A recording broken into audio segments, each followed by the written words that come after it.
We sat right in that space. The Crows will arrive home late this afternoon, while Port Adelaide is counting the cost of another loss, with defender Tom Cleary set to miss up to 6 weeks with a broken jaw. There were two other games to wrap up the round yesterday. Essendon holding on for a 7-point win against Fremantle, while Melbourne's incredible run continued after they beat Carlton by 26 points. Australian Jack Miller has claimed back-to-back wins in the MotoGP, taking out a crash-strewn race in France. In some soccer news in the English Premier League, Liverpool goalkeeper Alisson has scored in the 95th minute to hand the Reds a 2-1 win over West Brom. Also, overnight, Sheffield United beat Everton 1-0. Tottenham also got over Wolves 2-0 and Crystal Palace beat Aston Villa 3-2. And in some tennis to finish, Rafael Nadal has won the Italian Open after he beat Novak Djokovic in an epic three-setter. And that's the FIVEaa Sport. Now the FIVEaa forecast. Audi's end of financial year event is on now. Visit audisolitaire.com.au. Partly cloudy today, 17. Partly cloudy tomorrow, 19. And much the same again on Wednesday. Right now it's 14 degrees. More news as it happens on FIVEaa.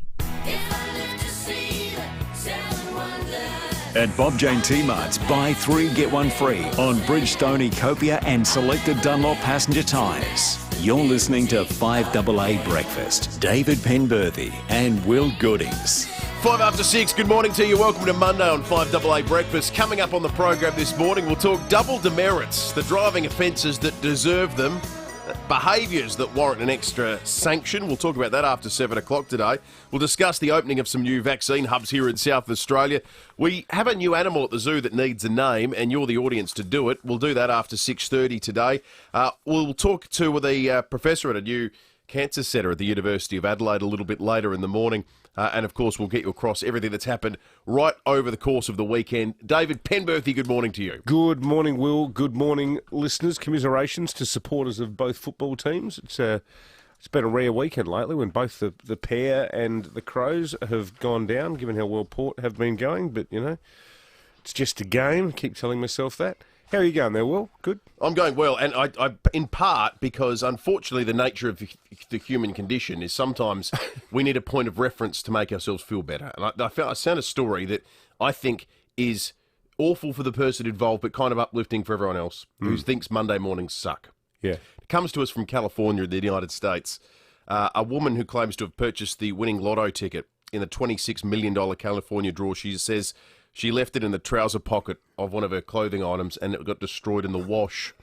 Now, usually this would be dismissed as some sort of someone who's just trying to pull one over the lotteries authorities there, except no one's come forward to claim the prize as yet. And the lotteries authority says it's highly unusual that no one's come forward to claim the Div 1 prize. There is CCTV footage of this woman turning up at the local lotto place, buying the ticket. She did buy a ticket. They've got evidence of that. Unfortunately, you need evidence that says you have, in quotes, compelling substantial proof that you were in possession of the ticket. And the video doesn't necessarily demonstrate that's the case. Oh, no. The numbers were 23, 36, 12, 31, 13 with a so-called mega number of 10. Does she always do the same numbers? Well, she says there are numbers. Yeah, right. So she would have won $26 million US, except for the fact the ticket got left in a trouser pocket. Good news for the schools in the area, So it got washed. So it went through the wash. It went through the wash and disintegrated. Oh, my God. So she washed them at home, not in the laundromat or anything, where there's footage of her at the laundromat. Yeah. That'd be good. Holding up the pants in front of the CCTV. Oh, that has got to be the most unlucky thing that's ever happened, doesn't it? Oh. I imagine some of our listeners would have unlucky stories too. 8223 0000 if you've been the victim of something that's desperately unlucky that's happened. But that was that game show where you'd end up with, like, you know, you'd have $30,000, but then your next question would be 80 grand. Is that the format for Millionaire? Is that how Millionaire works? Pretty much, yeah. See, I always sort of think, imagine if you go for glory and you end up with 30 grand, and then you think, oh, well, that's better than nothing. But then, you know, you go on a holiday and you pay off one power bill, and then it's gone. And you do something on your car, and then you go, bloody hell, now I'm just back to where I was. I think winning something could actually be a curse at times. I reckon winning $26 million wouldn't be much of a curse. Oh, no, well, that'd be all right. But you mean like a small amount? But it's a tease. her life's ruined now. She's going to spend the rest of her life going, what if? Yeah, absolutely. I wonder if they'll give her the money. It doesn't sound... Their tone is not sounding like they will. And maybe this is part of the reason. In California, if the lottery winner isn't claimed, they distribute the money to state schools. Oh, really? So every public school in California would get 130 grand. Wow. So maybe the Lotteries Commission say, hey, well, we can't prove this one way or the other. And it's not like it's a bad news story now. We're not pocketing the money. Yeah. We have to get rid of it, so the schools are going to get it. But imagine that. So something for everyone to think about waking up on a Monday morning where you've got a sore head and don't want to approach the coming week and think, well, at least you didn't almost win $26 million. That is true. That is true. Hey, this double demerits point idea. Yeah. Is it just to apply on the long weekends? Is that the way it's going to work? Or is it for repeat offenders? No, it's for repeat offenders. So this was a discussion paper that got leaked. The idea being that if you'd done it twice, things like without wearing your seatbelt, not using a mobile phone whilst behind the wheel, if you've done it twice within 12 months, the second one gets double demerits, which puts you precariously close to losing your licence. Yeah. 3 points for one of those offences. Are these, what do they call it, the fatal 4, the fatal 5? Well, I think... The distraction offences. Yeah, but Lee Odenwalder made a good point. So you get done the second time not wearing a seatbelt, and you get double demerits, but it doesn't apply if you get a second offence for doing something like, I don't know, drug driving. Yeah, well, that's where it's flawed, I think. Yeah, absolutely. And it does make people think: is this, does it cover speeding too? Or is it only serious, like really high level cases of speeding? No, this is also for things like motorcyclists not wearing helmets. It seems targeted at the sort of absent-minded safety things, as opposed to the deliberate dodging the law type behaviour. Yeah. Well, that's the obvious criticism, isn't it? I guess the police would argue, well, hang on, these are the things we're trying to target because they're the ones that consistently crop up in the road toll. Distraction offences. Seems we spend a lot of time consistently targeting people whose behaviour we believe can change and not much at all dealing with those who we just say, well... Well, that is the problem, isn't it? Yeah. Yeah, because a lot of the people who lost their lives on their road were probably just doing one stupid thing. Yep. They shouldn't have been doing it. But, yeah. What about is there a strategy to deal with people driving unlicensed and unregistered? I bet you will get texts on the Telstra Store at Barker text line 044808 3095. Even now, I haven't seen them yet from people saying, "Well, what do you do? You can't. What's a double demerit point mean to someone who's never had a license?" You might be right. Yeah, totally. But it kind of feels like the attitude is throwing the hands in the air and say, "Well, we can't do anything about people that are killing people." Yeah, exactly. I got confused with it because in Sydney it's a long weekend thing. Yeah, it's always double demerits for everything on the long weekend, which is to make people drive more cautiously when everyone's heading up the coast or down the coast for the weekend. It'll be one of the things that features in news headlines. It's coming up in a moment, 12 after 6. My name is Mitchell and I like St Andrew's School. St Andrew's School is a place where I can learn, understand and grow. They help me learn about my division. My school is all these things and more. It's what makes it one of South Australia's leading primary schools. Hi, I'm Sophie, school captain at St Andrew's. Join the principal for a tour on Tuesday the 25th of May at 9:30am or Saturday the 29th of May at 10am. Just Google St Andrew's School. Whether you're a sparky, a chippy, a fiery or a bikey, whether they call you curly, tubby or tiny, whether next door means a few feet or a few miles, we know the weather's harsh in South Australia. But Olympic Industries carports, verandas and sheds are tougher than most. And if they're strong enough in the country, they'll be strong enough in the city. For a limited time, you can save heaps across the entire range. Olympic Industries end of financial year sale. Built to last.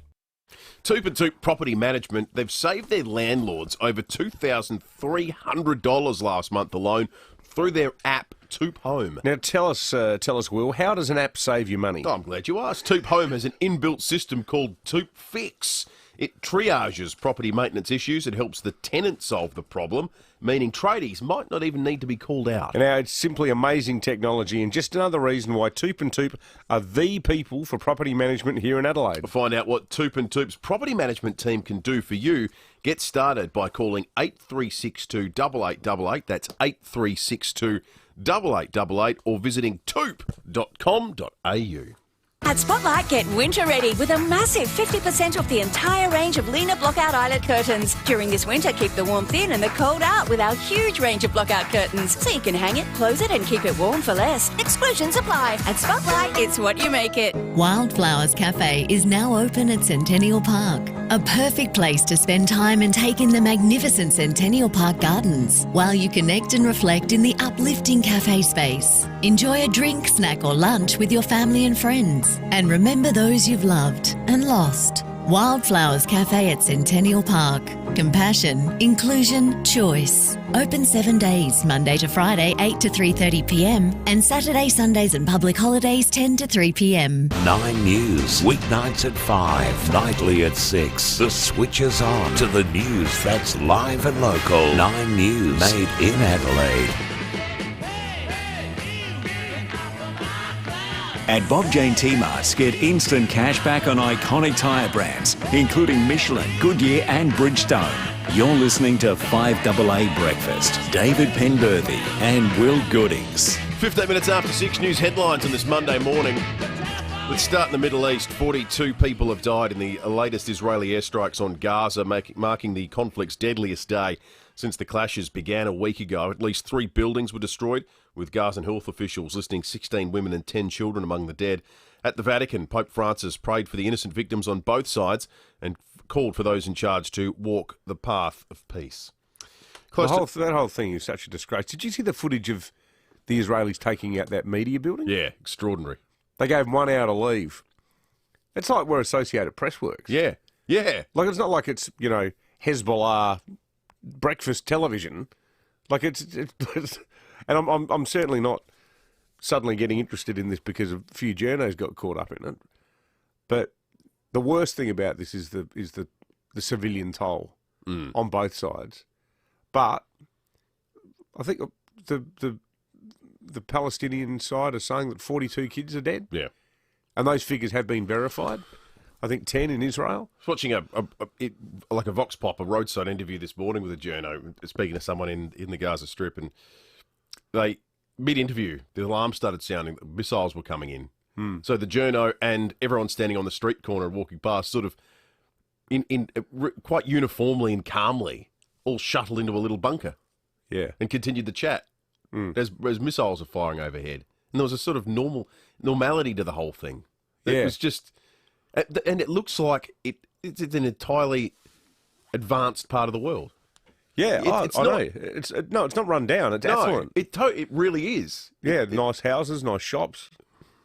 Well, when that Iron Dome thing was operating last week, the Israeli defence system taking out the Hamas missiles, there were people who sounded like they were sitting in some wine bar watching it on their phones. Yeah. It's crazy. It's awful. Close to 3/4 of surveyed Australians back the federal government's current stance on international borders. 73% of respondents to a recent news poll say our borders should remain closed until mid-next year. Business groups and some Liberal MPs want the government to open up as soon as possible. I appreciate people right now say, well, let's keep it closed because, one, we're not vaccinated.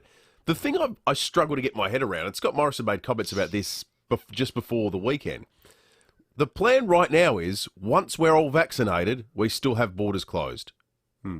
Okay. What's the plan then? Yeah. Is that just it? Are we North Korea from now on? Yeah. Oh, yeah. It's fascinating, isn't it? I've never seen a policy position that seems... There's no end date on this and no logic behind the position. I don't know what it was. I read about 3 articles in a row. I had some really super dark moments the other night about all this, mainly on behalf of my 18-year-old daughter. Yep. Just looking at the size of the debt and deficit that this country is now burdened with, and thinking about, the ease with which in my 20s, it's like, I want to go to Indonesia. Oh, wow, some mates are going to Vietnam. Let's do that. All the freedom you have to get out and explore the world and take advantage of cheap airline travel. I don't know. It's just now the smouldering ruins of the aviation industry and all those thousands and thousands of people laid off.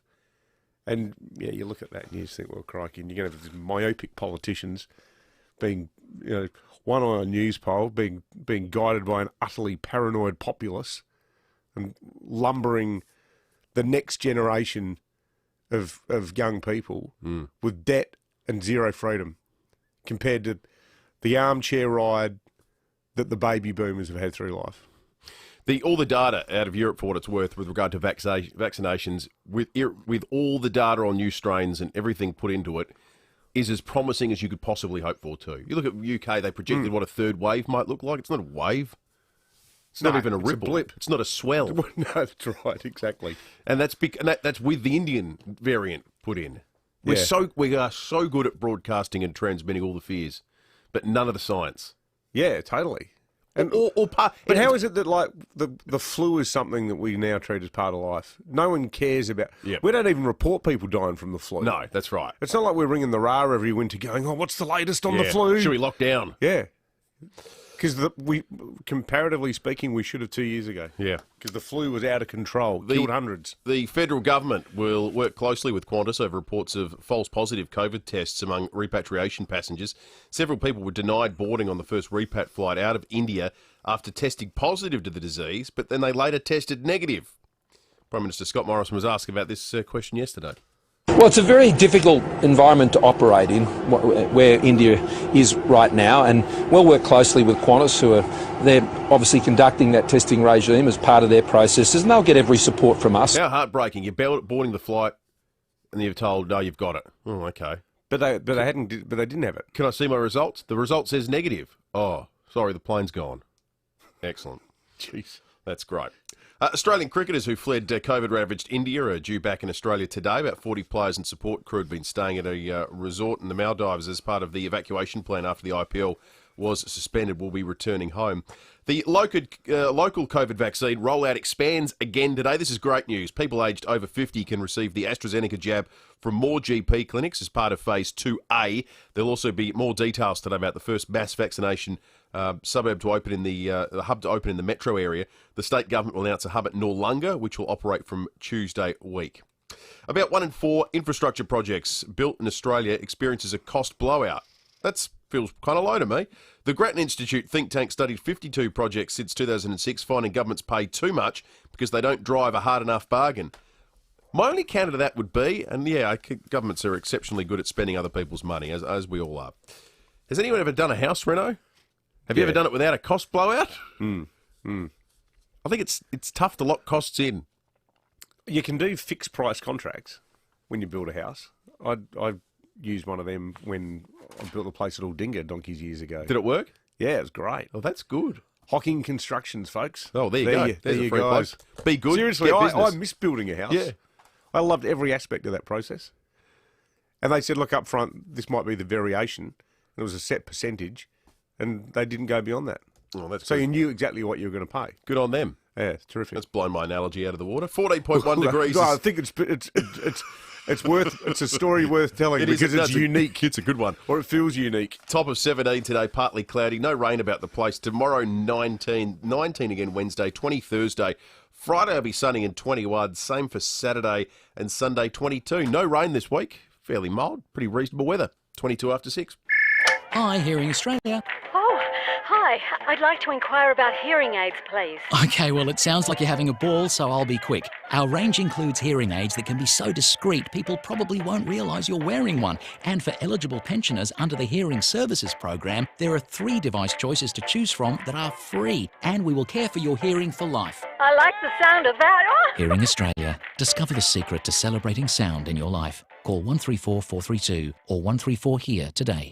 At Budget Car and Truck Rentals, the answer is always yes. Yes to car and truck rentals. Yes to minibus rentals you can drive on a car licence. Yes to 4-wheel drives and utes.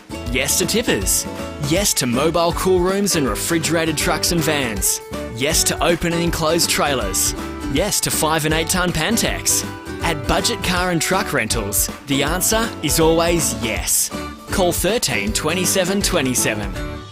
I'm Kathy Nagel, the Chief Executive of Western Hospital Henley Beach. We strive to cater for the needs of our community and are committed to providing clinical services to all eligible patients. Western Hospital has now opened our cardiovascular hybrid theatre, a state-of-the-art operating theatre for cardiac and vascular procedures. Ask your GP for a referral to one of our Western heart and vascular medical staff. Western Hospital, your hospital that cares. Call 8159 1200 or visit westernhospital.com.au. For over 36 years, Steinborner certified cars has always exceeded expectations on value, service and selection, and that continues. That's why it's always well worth a trip to Steinborner certified cars in Gawler, Nuriutpa and Clare for great deals on new and demo Hyundai, Ford and Mitsubishis, plus SA's biggest and best range of used cars. Make the trip to one of Steinborner's 8 dealerships or view the whole range of cars now at steinborner.com.au and join the thousands who know. Steinborner certified cars. It's well worth the trip. Hi, I'm Stephen Marshall. This past year has been a tough one for every South Australian, but because of your toughness and your teamwork, we now enjoy a safer place to live, work and raise a family.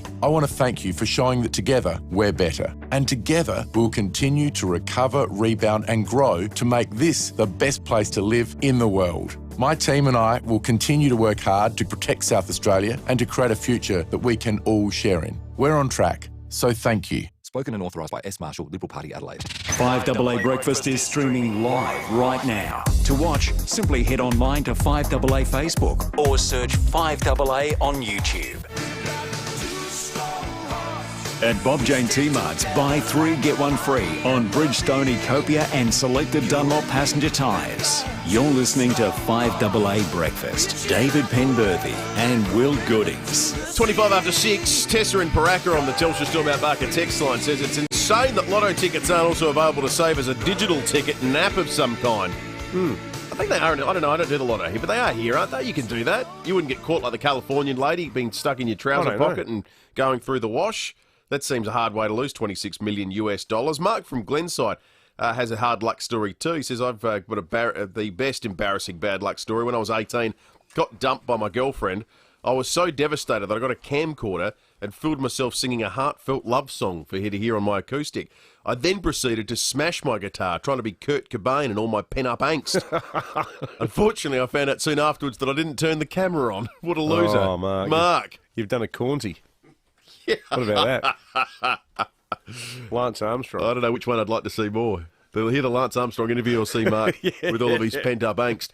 Tom Red's in the studio with us to talk sport and review the weekend, thanks to Fleurier Milk Company. They're in your supermarket now. 3 words that make a big difference to our local dairy farmers. Morning, Rennie. Morning, Will. Morning, David. Hey, well done, boys. I usually go through my likes and dislikes, or top 3 and bottom 3 from the weekend. You're both through in the gauntlet, so you both get a shout-out off the top. I'll just take you through some other highlights from the weekend before we get into some of the negatives.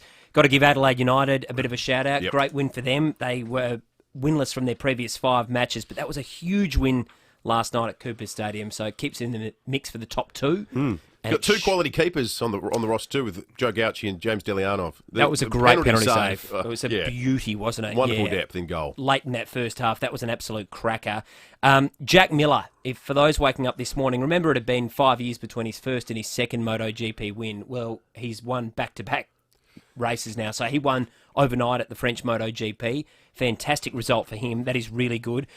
From a football perspective, I'll give a big shout out to the Melbourne Footy Club, 9-0, first time since 1956. I think they've gone 9 straight.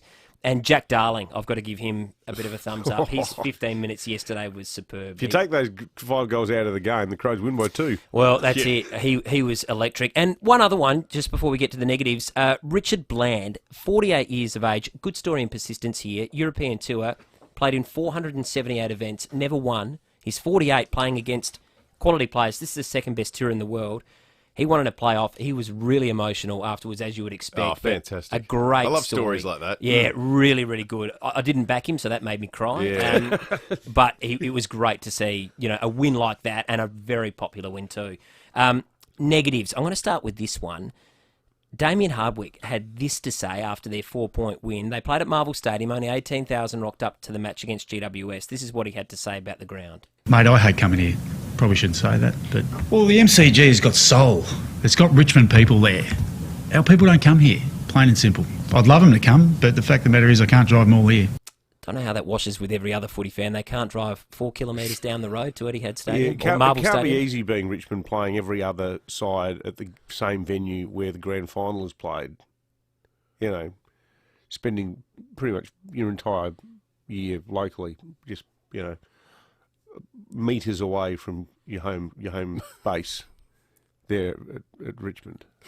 It's not easy. Doesn't it draw a line between the haves and the have-nots in the AFL? There are those sides that fight with the AFL house tooth and nail to try and get some access to the ground that the grand final might actually be played on. Can we get maybe 3 games this year? No? 2? 1? Okay, great. Richmond are complaining about the one time they had to go away from it. It's amazing. But how lame are their fans, though, not going? Unreal. It's extraordinary. That has to be... Is he being deliberately sort of... Well, the crowd was terrible. Obtuse? The crowd was terrible. Or do they genuinely think that, those people? I can't imagine any genuine football fan of their club says, I ain't going to another stadium. I'm not going to watch. Unless, of course, they've got a huge proportion of MCC members who don't want to have to pay again. Yeah. And perhaps that's all I can think of. Yeah. Port Adelaide, I have to put them in there. Look, you do. Port need to beat proper sides. Yeah. And they're not very good at that yet. So, and until they do that, there's going to be that query. So, unfortunate result, and unfortunate for Tom Cleary, who's broken his jaw. So, that's a big out. He was so good this season, and particularly last week against the Crows. And the final really bad one, St Kilda's goal kicking. They should have won that game. Yeah. 5-17.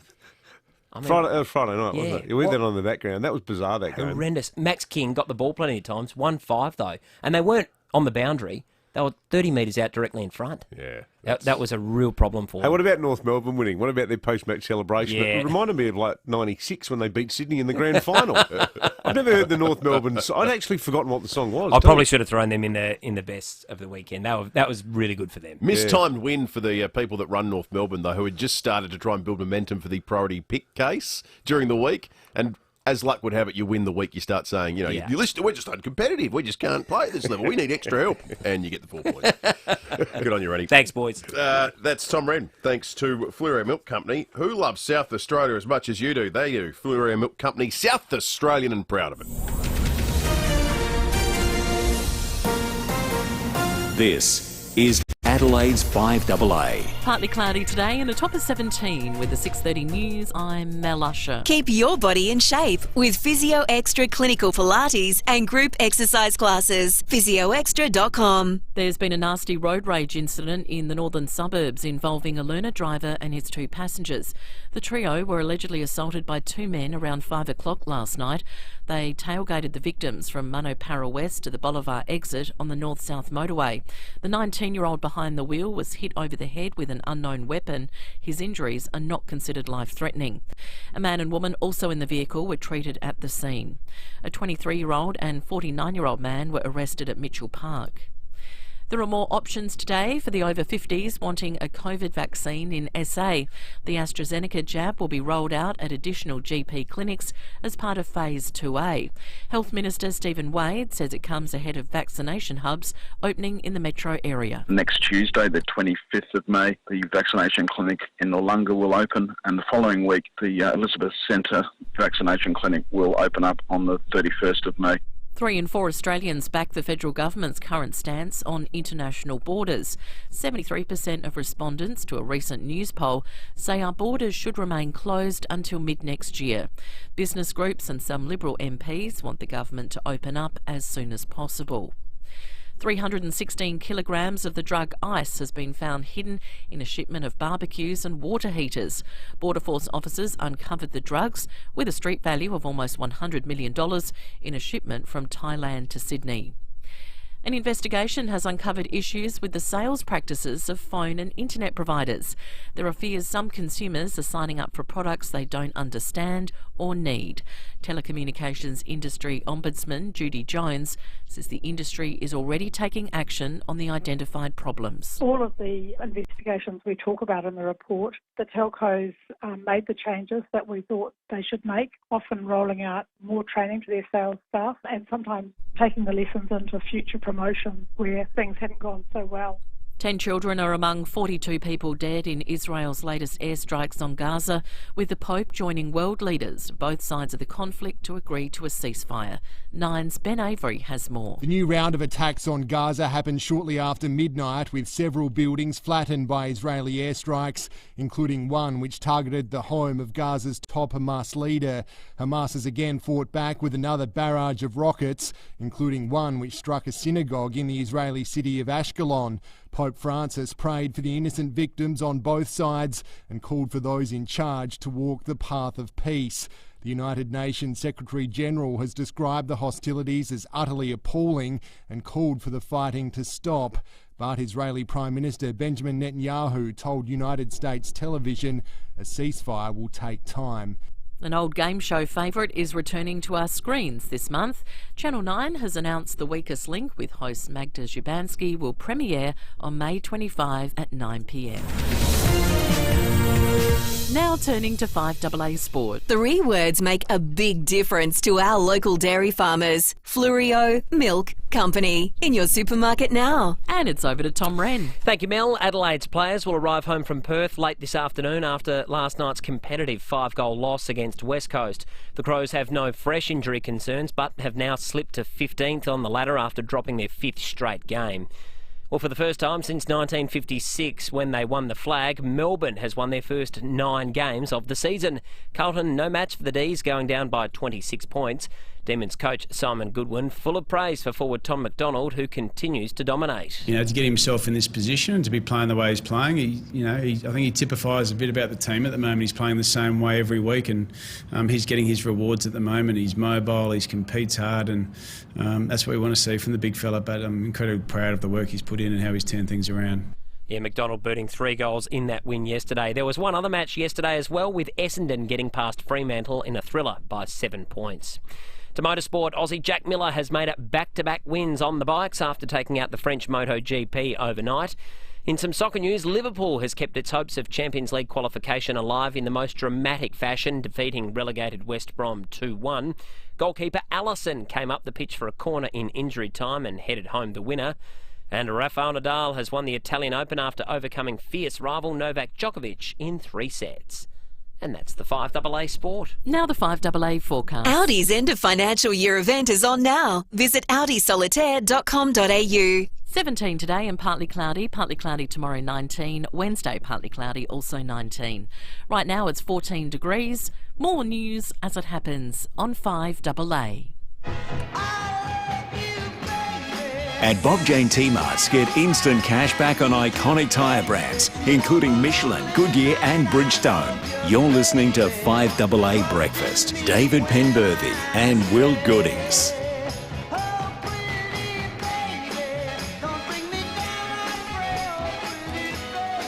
24 minutes to 7. We'll talk more double demerits after 7 o'clock. Lots of good texts on the Telstra Storm Out Barker text line. We'll get to those. You can call us 218-223-0000. This was a nice little story. Page 15 of the Tiser this morning. There's a new quokka at the Adelaide Zoo. It's been living in its mother's Poppy's pouch for 6 months. Has popped out, needs a name. We like naming things on the show, so if you've got a suggestion, Poppy being the mother's name, they're not that exotic, are they? It's a good old-fashioned Australian name. Poppy. Yeah, Poppy. 8223 We probably went something that fits. Or maybe you've got a better suggestion. You can do that too. Telstra Storm Out Barker text line 0448 08 1395. What rhymes with quokka? Sadly, soccer. Yeah. Why sadly soccer? Oh, I haven't heard about it. Like, every now and then in Perth, there's a shocking. It's a thing on Rottnest Island where kids have in the past kicked quokkas. Oh, okay. And the joke is that it's called quokka soccer. Coming. Yeah. Oh, yeah. No, I've not heard that before. That's there's been a few really instances of it. Yeah. I'm trying to think of a word that isn't soccer that rhymes with quokka. How could anyone do that? That's such. I can think of one that almost rhymes that describes those kids, actually. Yeah, that's right. What about Rocco? Rocco the quokka. Mocker, says Andy. Yeah, Mocker, that's good. Mocker could be the nickname. Mocker the quokka. Mocker. I like that. Kind of that's sort Andy's of not eligible, though. 8223 if you have a nickname, you've got a name for the unnamed so far quokka. I was unnamed for about 7 days. We could have done this competition with me when I was born. Yeah, Mum and Dad couldn't work it out. Seriously? Yeah, that's right. What other names were on the short list?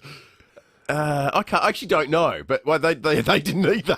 So I was unnamed like the Quokka for a period of time. When Sam was born, Sam was on the list of names, and I came into the hospital. I said to her, "What do we call him, Nick?" And she goes, "What?" It just threw a massive spanner in the works. I don't mind Mick the Quokka in honour of what Sam could have been. That's not bad. Someone's texted in suggesting he be called Crocker McCrockerface. Yeah, I figured that would come in at some point. How about this? A man has been... The injuries here are quite serious, so I don't want to particularly make light of it, but this is extraordinary, the story. A man was seriously burned in a barbecue explosion over the weekend. Did you read about this? Yeah, didn't he put methylated spirits into the fire, though? He certainly did. He was flown to hospital with critical injuries. Barbecue explosion in South Plympton. It was yesterday during the afternoon. 41-year-old put metho on the barbecue. It exploded at around 3:30 p.m. Now, when we say serious, the guy's in a critical condition. Yeah, it's really bad. It's a really awful thing. I can't imagine the circumstance around you pouring metho on the barbie, though. Is there some... Well, no, I've got no idea. I've got no idea what he was doing. Because I thought he must have been trying to light charcoal with it. But that wouldn't explode like gas. It sounds like he's putting metho on a gas barbecue. Yeah, it does. Where do you even put it? Yeah, was he trying to use it to clean it? Maybe who knows? But well, okay, maybe that'd be a more innocent explanation. Yeah, but having said all that, the main thing is hopefully he pulls through. But it's a very scary situation. Yeah. I had a barbie that went up once because the join on the side of the gas bottle. Oh, so it was leaking, and the fire came out the side. Oh, and just immediately jumped down and turned it off at the mains. Oh, that was pretty scary. Yeah, Ian in Darlington, you got a Quokka name for us? Change the whole family name to the Frockers. Meet the Frockers. Meet the Frockers. Hey, I like that. Poppy Frocker and the daughter. Makes you sound. That is fantastic. We like that, Ian. 8223 You can text us on the Telstra Strawberry Barker text line. There's a bit of news. The circle of trust. Late sports news for Tom Wren. The ABC reporting this morning, an exclusive.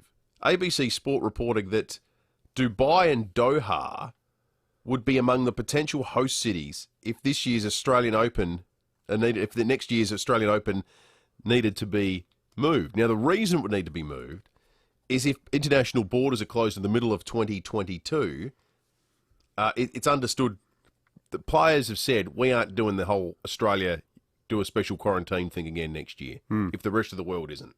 Yeah. And that would mean that the Australian Open would move. Well, your North Korea analogy is becoming quite an apt one. I love that idea. We're becoming the North Korea. Borders closed. They should cut the internet off. ScoMo Jong-il. The Prime Minister in perpetuity. We'd have big pictures of him up everywhere. Well, bad advertising. Well, I was just reading too, the Burnside Village is expanding. All this money's being invested locally. Is this part of our new plan as a country that instead of, expanding our horizons by going to Hoi An and Ho Chi Minh City, we instead drive down Green Hill Road and go to the shops? Yeah, I think so. That's the plan. The PRA, the People's Republic of Australia. Where'd you spend your gap year? Burnside Village. When someone's Burnside Village. There's two words that strike fear into my heart. What did you do on Saturday? I went to Burnside Village. Young kids will be educated the proper truth, David, which is that there is nothing beyond the borders of Australia. And that their grandparents lied about these fantastical countries. Yeah. They don't exist. It's like a Dr. Seuss book, isn't it? Are there countries overseas? No. No, there aren't. No. And there never were. And there never were. Your parents are all liars.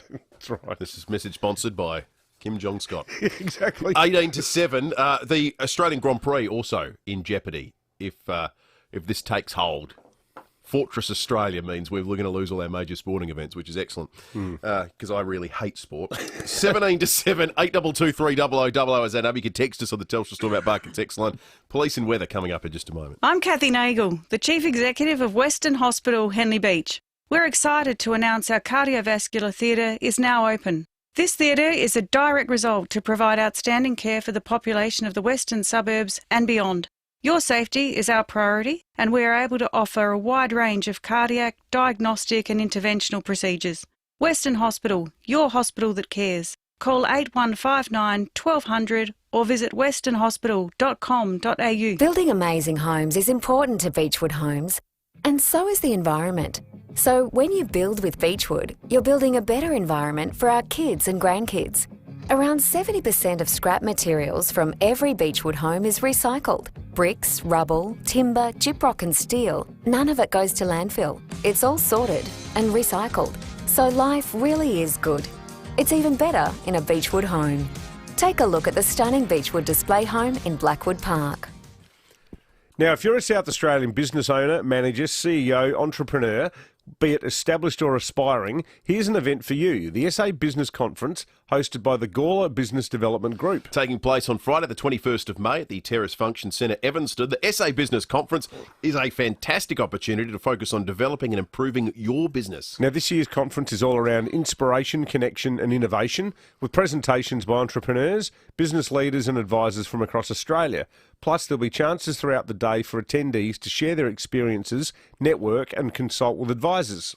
To register your attendance at the SA Business Conference, hosted by the Gawler Business Development Group on Friday the 21st of May at the Terrace Function Centre, Evanston, all you need to do is visit gawler.org.au/conference, gawler.org.au/conference. Just like your favourite sports team, small businesses are at their best when they're well supported. Nissan Fleet are passionate supporters of small businesses, delivering tailored vehicle solutions to meet their unique needs. With dedicated fleet managers available Australia-wide, Nissan Fleet are the local fleet experts. Visit your local Nissan dealer or search Nissan Fleet today to team up with the best. At Spotlight, a window's what you make it. Save 30% off made-to-measure curtains, blinds and shutters. Plus pay in full and get an extra 5% off. Book a free in-home measure and quote with your local consultant now. Call 1300 662 742. Exclusions apply. At Spotlight, it's what you make it. 9 News, weeknights at 5, nightly at 6. The switch is on to the news that's live and local. 9 News, made in Adelaide.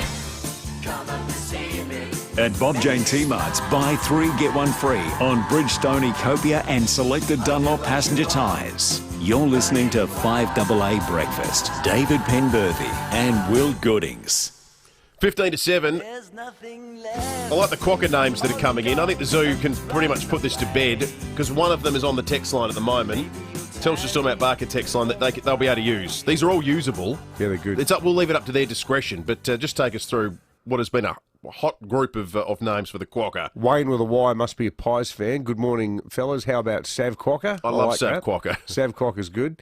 Dave M says Ocker the Quokka. Yep. Aidan in Blakeview says John Quokka. Andrew in St Mary says Quentin the Quokka. Yep. Another one here says what a Quokka, SHIT. That's much more of a nickname than a name. Yeah, I think that's what his friends would call him. I got to admit though, my favourite so far is Carolyn. Barry Quokka. Oh, Barry Quokka. Barry Quokka. That makes too much sense not to happen. Yeah. I picture the Quokka wearing the big broad brim Akubra like in The Adventures of Barry Mackenzie. Carolyn. Strike me pink. That's the tremendous work on the Telstra Stormont Barker text line.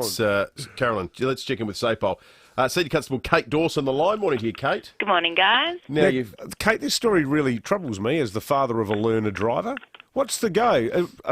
Someone set upon a learner driver in a road rage attack. Yeah, this is a pretty frightening incident from last night. So it occurred about 5 p.m. Last night.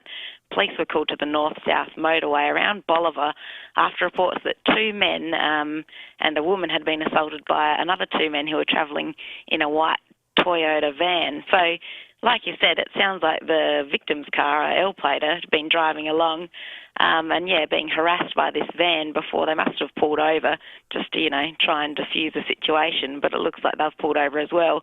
And then, altercations occurred. So, these 2 men in a van have assaulted the driver, who's a 19-year-old man on his L plates, and he had to, go to hospital for treatment of a head injury. Also assaulted in the car, was a woman and another man. So, very frightening for this group. And then the van with these 2 men in it has driven off. So we received quite a number of calls about this from people driving by and, the people themselves that were being assaulted.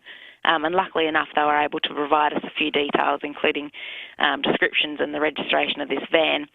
So were the man and the woman in the van of the L plate, were they his parents or? I think maybe the woman was. I'm not sure about the other man. I think he just might have been a friend. Yeah. So we've investigated it and followed up and tracked down this van to a Mitchell Park address where they've arrested a 23-year-old man and a 49-year-old man. So they've both been charged with some very serious offences, including a fray and 3 counts of aggravated assault. And they'll appear in court at a later date. But, completely unnecessary and excessive incident by these two blokes. I'm not really sure what they were thinking. No. And like you said, it is frightening because this learner driver, if you do see the L plates, that's what they're displayed for, is to just be patient. Yeah, exactly. Cut them some slack. They're out there learning. We all went through it. So, I'm glad that police tracked them down. Did they get bail or? They did get bail, but they, on strict conditions. So, we'll see what happens in court. 23 and 49, the combined mental age of 15. It exactly. Like too. A man's been arrested also in the CBD after stealing a bike, Kate. Yeah, this was about 10:30 p.m. last night. Police were called to Grenfell Street after our police security services spotted a man on CCTV trying to remove a bike that was locked to a bike rack. So patrols attended the location on Grenfell Street and they located and arrested this guy. And after searching him, they also found a small bag of meth on his person and a driver's licence and an ID card that were in a different person's name, and also 2 graffiti markers. So this 28-year-old from Selleck's Beach has been charged with attempted theft, possess controlled drug, unlawful possession of those 2 ID cards, and carry graffiti implements. So, another good work by CCTV cameras in the CBD. And just finally, Kate, a drink driver's found out the hard way that you can't outrun a police dog. That's right. This was a good job last night from about 9:20 p.m. Police were just patrolling on McLaughlin Avenue and Windsor Gardens when they pulled over a grey BMW just for a routine traffic stop, when suddenly the driver got out of that car and bolted from the scene. So the solar officer radioed in for some extra patrols. They quickly attended the area, and also PD Stoic was nearby. So he came down and patrols set up cordons while Stoic started tracking. Stoic was able to track down the street to nearby Pellew Avenue where he located this man hiding in the front yard of a home. So he's a 27-year-old Adelaide man. He's been arrested. He was also breath tested and blew .190, which is pretty high. And he also had a disqualified driver's licence. So, tried to run from the police, but can't outrun a police dog, like you said. No, exactly. Good work, Kate. Senior Constable Kate Dawson from SAPOL. Monday morning affords us a chance to have a look toward the weather for the rest of the week. To help us out, Vince Rowlands is the senior forecaster at the Bureau this morning. What kind of week lies ahead, Vince? Yeah, it's looking pretty good as far as temperatures go this week. So it's still reasonably cool today with a bit of cloud hanging around, but certainly a pretty mild start to the day. It's currently sitting at 14 degrees and we only had a minimum of 12.7. So, a bit warmer for the morning, but things are going to be a bit cooler tomorrow morning, going for a minimum of 7 degrees, but we are expecting temperatures to get up to 19 degrees tomorrow, and that's a bit warmer than what we're expecting today with a top of 17. But again, we've got a top of 19 on Wednesday, but then things just continue to warm up as we head towards the weekend. So 20 degrees on Thursday, maybe a slight risk of a shower just as the tail end of a front goes through the southeast, but not expecting much out of it. And then Friday looking very nice with 21, a sunny day, and the weekend looking really nice for this time of year with 21 degrees for Saturday and 22 for Sunday. So not a lot of rain around, unfortunately, but certainly looking very nice as far as temperatures go this week. Good on you, Vince. Thank you for that. Thanks, Vince Vince. Rowland, senior forecaster at the Weather Bureau. Leo in Felixstowe's got another quokka name for us. Morning, Leo. Morning, boys. How are you? Good, thanks, mate. Leo. What do you got? How about Joe Quokka? Oh, Joe Quokka. Joe Quokka. I like that. Joe Quokka. Thank you, Leo. Great minds. Tessa and Paraka texted him with Joe Quokka too, added that he can have a little hat to leave on. I like Brian saying Davey Quokka. From the Wild West. Yeah, very good. 7 to 7. We're off to the US shortly, but first, Let's have a look at the traffic situation this morning. Get a great deal and 3 years free scheduled servicing on executive-driven vehicles.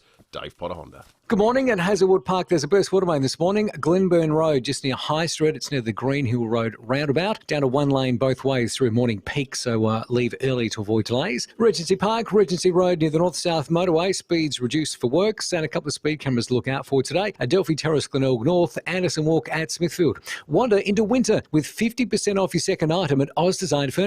Save on selected sofas, dining tables, homewares and more. Ends today at Oz Design Furniture. T's and C's apply. Adelaide's most accurate traffic on 5AA. For over 36 years, Steinborner has been well worth the trip. With over 400 used cars to choose from, you're sure to find the car you're looking for. Steinborner is your first choice for new Hyundai and Mitsubishi in the Barossa, and your first choice for Ford in Clare. And don't forget, you can always click through the collection of vehicles online at steinborner.com.au. Great local deals on great local cars from your locals. Steinborner Automotive. Still well worth the trip or well worth the click. At Spotlight, get winter ready with a massive 50% off the entire range of Lena Blockout Eyelet curtains. During this winter, keep the warmth in and the cold out with our huge range of blockout curtains, so you can hang it, close it and keep it warm for less. Exclusions apply. At Spotlight, it's what you make it. Now, you might think it's hard to get excited about shelving. Well, not when you're talking about Charmin shelving. It's an outstanding product made right here in Adelaide. And look, the great news is Charmin shelving works all over your home, from the garage to the patio, your kitchen, your laundry, even the bedrooms. And as you should all know well by now, I've got my excellent garden bench. The great thing is they're so well made, you can actually have them outside. Mine's well over a year old. It still looks like it's rolled out of the showroom.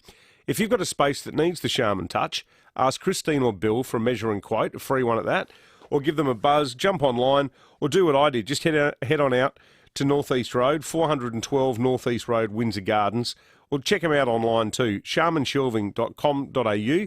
Take a look at everything else they do, charminshelving.com.au. Changing your relationship with alcohol can be a challenging journey, but you don't have to travel alone.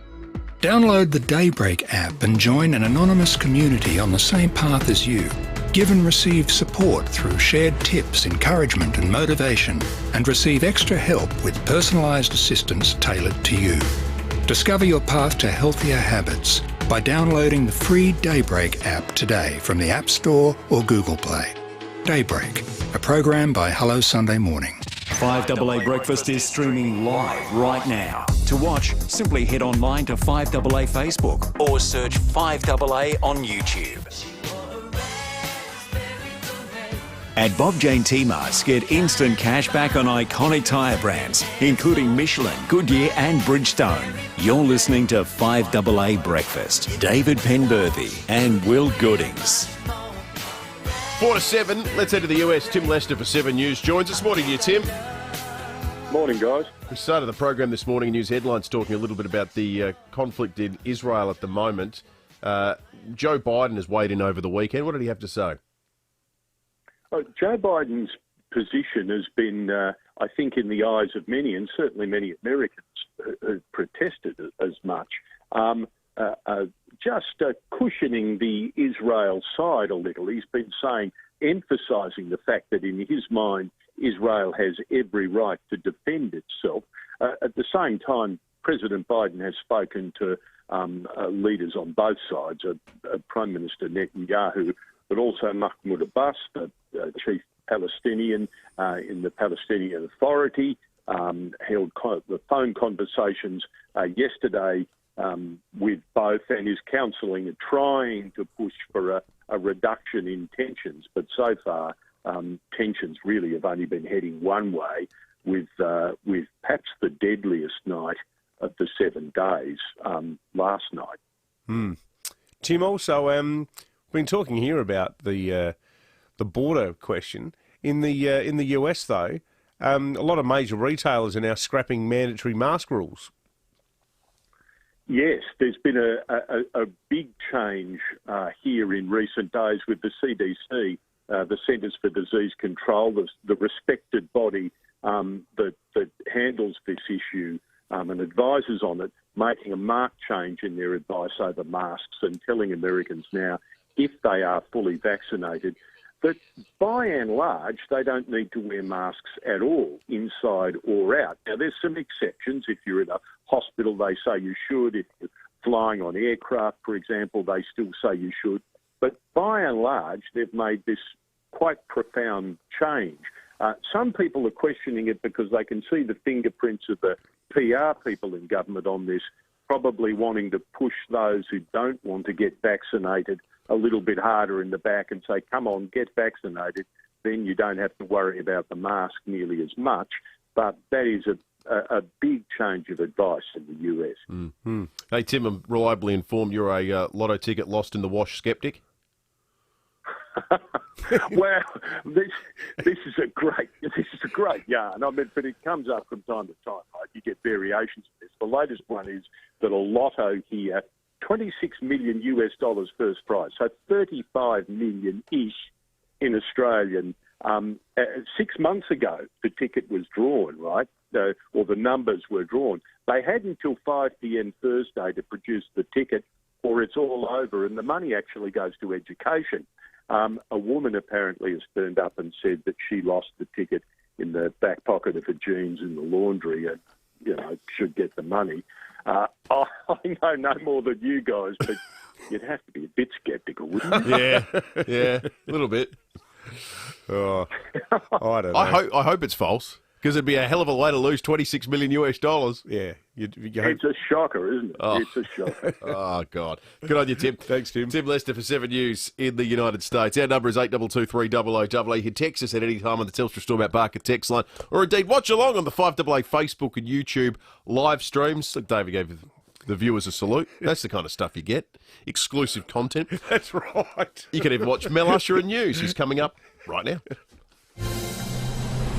Online, on DAB Digital Radio, and on 1395 AM. Talking Adelaide. This is Adelaide's 5AA. Partly cloudy today and a top of 17 with the 7 o'clock news. I'm Mel Usher. Trust Physio Extra. Norwood, Purie Street, Marion, Hallicove, Seaford and Victor Harbour. PhysioExtra.com. 2 men have been arrested for allegedly assaulting a learner driver and his passengers on the north-south motorway. The road rage incident happened at Bolivar around 5 p.m. yesterday. The male suspects had tailgated the victims before they stopped. The L-plater, a 19-year-old Peterborough man, has head injuries which are not considered life-threatening. Senior Constable Kate Dawson says investigations led them to Mitchell Park last night. A 23-year-old man and a 49-year-old man. So they've both been charged with some very serious offences, including a fray and 3 counts of aggravated assault, and they'll appear in court at a later date. South Australians aged over 50 can receive the AstraZeneca jab from more GP clinics from today. Health Minister Stephen Wade says it's a straightforward process. South Australians can have their booking made through the SA Health website or one of the other Commonwealth-related sites. It's very easy to identify where the next available appointment is in a clinic near you. And another vaccination hub will come online Tuesday week at Noarlunga. Bookings for that clinic are now open.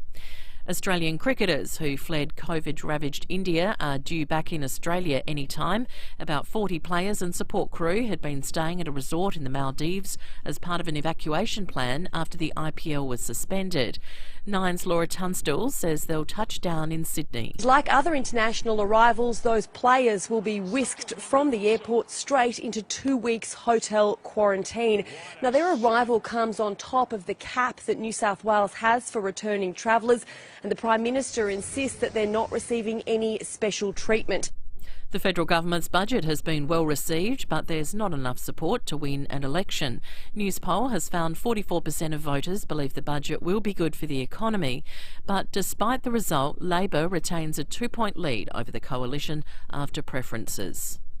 More than $2 billion will be pumped into Australia's 2 oil refineries in a bid to shore up our fuel security.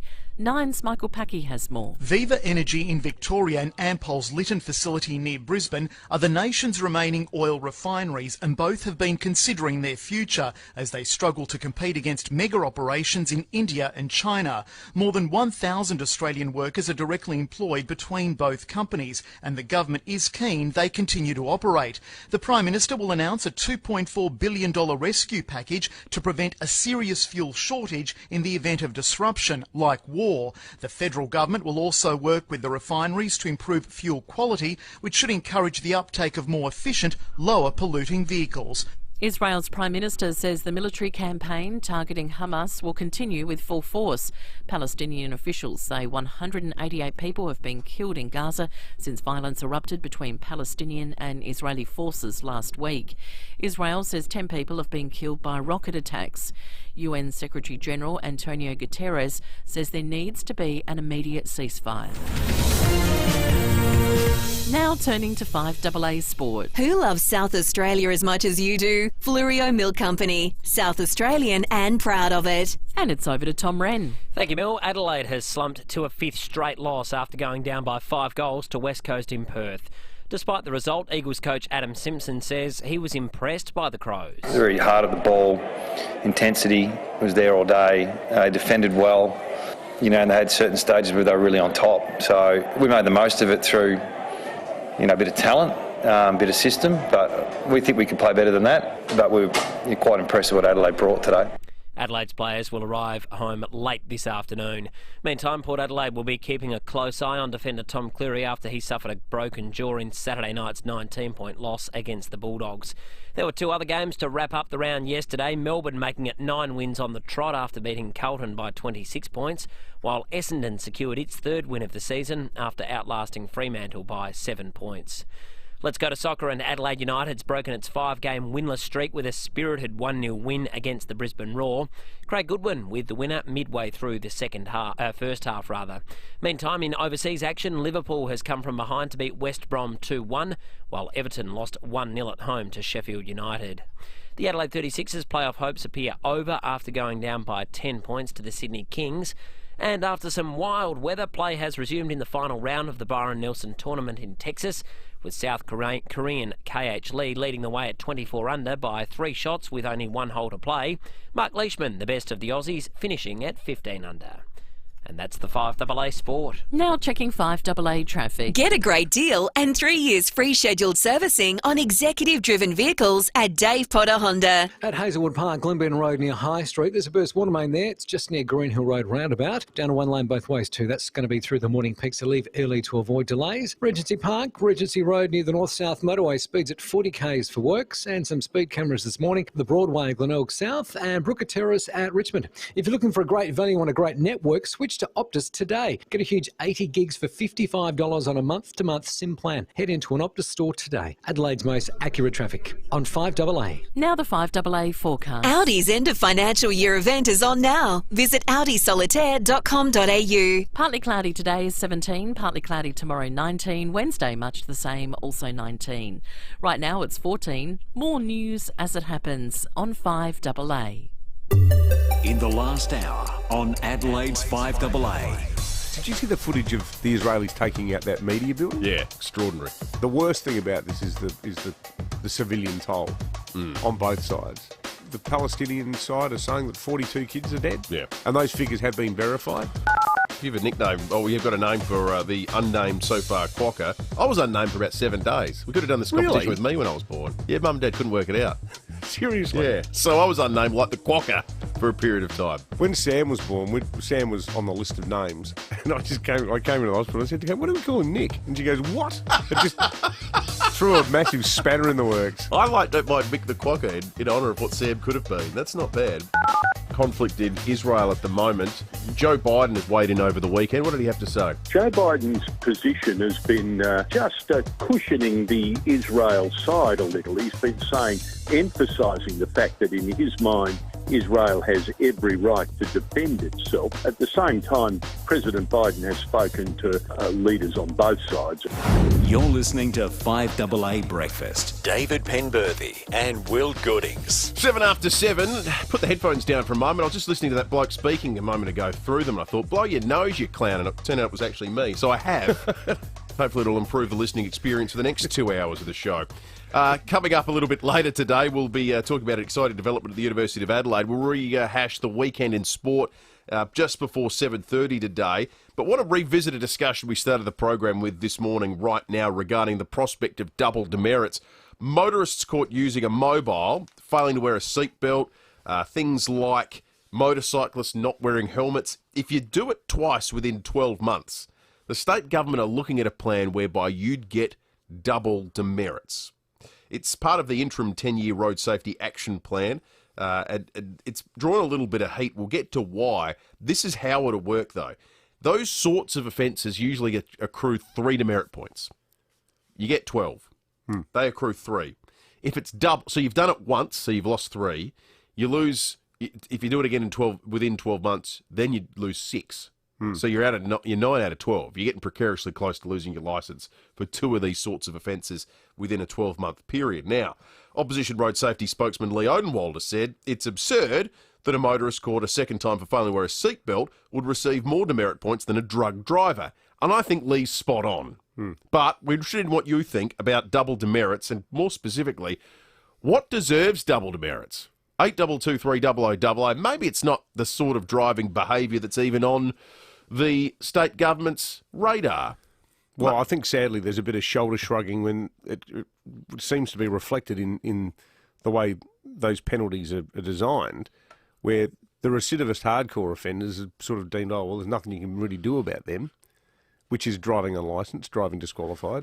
The recidivist drink drivers and drug drivers. I think the hard thing for people who are by and large law abiders that's difficult to understand is it would appear that with all the policy decisions and tweaking to penalties that take place, the view from policymakers is the only improvement that can be made to road, toll and driver safety is from people that are already mostly doing the right thing. And there is no good that can come from being harder on or removing the worst offenders from the system. Yeah. Barry and Glenelg, what do you think about this? Good morning, gentlemen. I'd rather sort of look at widening the net rather than increasing the penalties. I mean, the amount of times I see, say, cyclists riding along with headphones and those white little ear plugs in, I just can't help but think it makes them sort of unaware of traffic or sirens or anything else around them. The other thing is car drivers, motorists who wear the headphones while they're driving are totally oblivious to what else must be totally oblivious to what else is going on. The other thing is cyclists who ride double in bike lanes. Two abreast, yeah. And the last thing is, and I know I could probably call a lot of criticism about this, people who are on gophers, those motorised gophers, they get on, they cross roads, they do all these other things and are totally oblivious. I'd like to see them wearing helmets. All right, good on you, Barry. Barry brought up something that I'm glad he did, and it's, I think just generally speaking, what those wireless AirPods, I think they're called, I think you should just get double demerits, whether you're driving a car or not wearing those things. They make me nervous. I don't like the look of them. I think...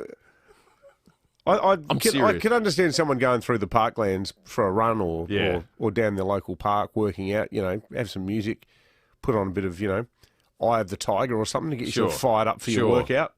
But walking around the suburbs when you've got driveways everywhere, I actually think you want to be able to hear what's coming.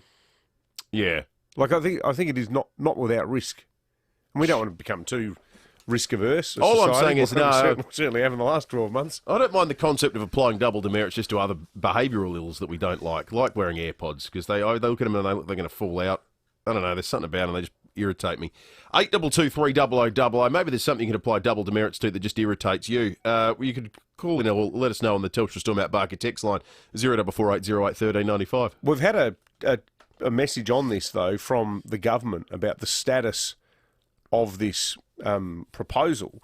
Now, a government spokeswoman has contacted me saying the state government is not currently considering double demerit points. Apparently this idea was raised by a body called RUSAC, which is the Road Users Safety Advisory Committee, but they've chosen to defer the discussion. So there's no proposal to actually do it, but it was certainly being discussed in this being discussed but not considered. But but nothing's going to happen with it. So it's not going to happen. I love ideas that have been discussed but not considered. 8223 is the number. You can text us on the Telstra Stormont Barker text line. I think double demerits have a place, and it could be for just rooting out all sorts of social ills. So let us know if you've got an idea what should get double demerits. Lycra. Double demerits for Lycra. Done. That's on the list. Okay. Thank you. 8223 Any others, keep them coming in. This is a good news story. The state government will later today announce a southern suburbs hub, Noarlunga, will open next Tuesday. A big one in Elizabeth launches in the north a week later. SA Health will close or scale down some of the hospital clinics, though. Things like the Playford Civics... they'll move people to things like the Masters hardware site in the south. They'll take resources from some of the hospitals and put them into these super sites. The net benefit is they are vaccinating more people, so it's good news. Don't let that element cloud things. The other good part of this is that the GP clinic's now taking on more doses each and every week, so that should increase our capacity to vaccinate people. What we thought we'd do, though, is something of a live test. We've done a live test this morning with regard to getting on and booking in a vaccination, because Noarlunga's online right now. Right now you can book in Noarlunga from the 25th of May. Wayville has 3 appointments this week, today at 10:30, Wednesday at 9am and 10:15am. Just 3 left. That's this week. Yeah, next right. week they've got dozens. Yeah, Dozens at Wayville next week. Noarlunga have an unlimited amount at the moment next week because they've only just put it up. So you can get on right now if you want to book in. So this is what happened a few weeks ago on air when I said I'm going to jump online and see if I can book for Wayville. It was like booking a new restaurant. It was like every single time was open. I wonder how long that'll last. We might do this test again in an hour's time, see if it's changed. The Women's and Children's have one today at 11:30, 5 appointments on Friday, dozens from next week. Get vaccinated, folks, because as Scott Morrison has said, once you're vaccinated, you'll be able to spend the rest of your life in Australia. Someone said, come on, Will, I'm listening to you blokes via my AirPods. Yeah, I've got no issue with AirPods. Why do they upset you? They make me feel uncomfortable. They look like they're going to fall out. It puts me on edge, That's not David. your problem. You're not wearing them. Oh, I know, but it puts me on edge. It makes me uncomfortable. I reckon that all those things you got to stick in your ear. I'd pass. You know what part of it is? Like I confess to this person who's taking the time to text in, and good of them for listening. So we're not going to criticise anyone who listens anyway. You can listen any way you like for all I care. But my problem stems from the fact I have giant ears and they don't fit my ears, so they always fall out when I've got them in. I can't wear them.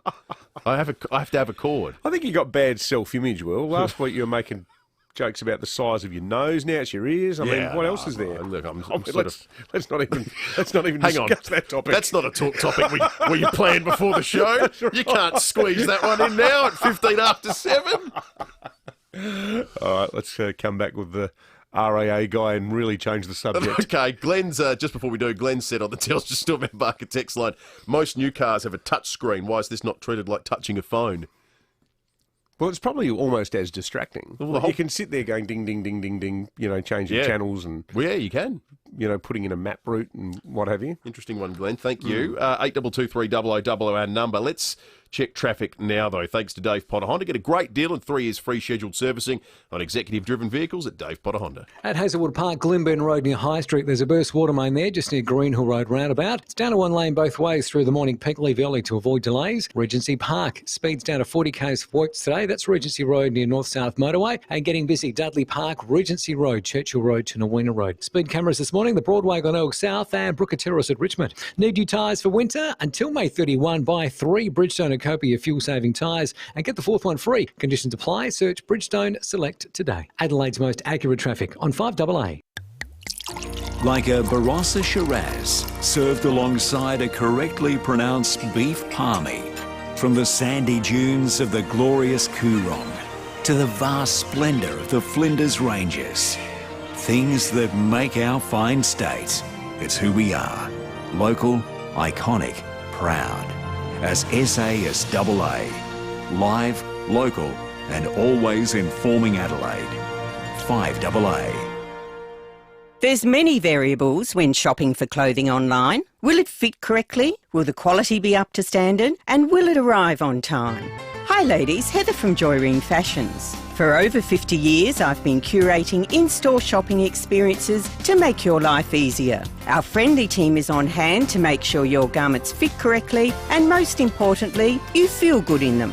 Experience it for yourself at Joyreen Fashions for mothers and daughters, 491 Portrush Road, Glenunga. Dr. Greg Keane explains how SportsMed puts patients first every day. SportsMed is different. We have a clinic and hospital with specialists, doctors, physios and podiatrists all together in one location. There's also pathology, radiology, pharmacy and a cafe. This makes life easier for our patients because their appointments can all happen right here. It also lets us diagnose issues quickly, leading to high quality, cost-effective care. And their patients love it. SportsMed. Start living life again with our expert help. Sportsmed.com.au. At Spotlight, a window's what you make it. Save 30% off made-to-measure curtains, blinds and shutters. Plus pay in full and get an extra 5% off. Book a free in-home measure and quote with your local consultant now. Call 1300 662 742. Exclusions apply. At Spotlight, it's what you make it. When you die, who gets what?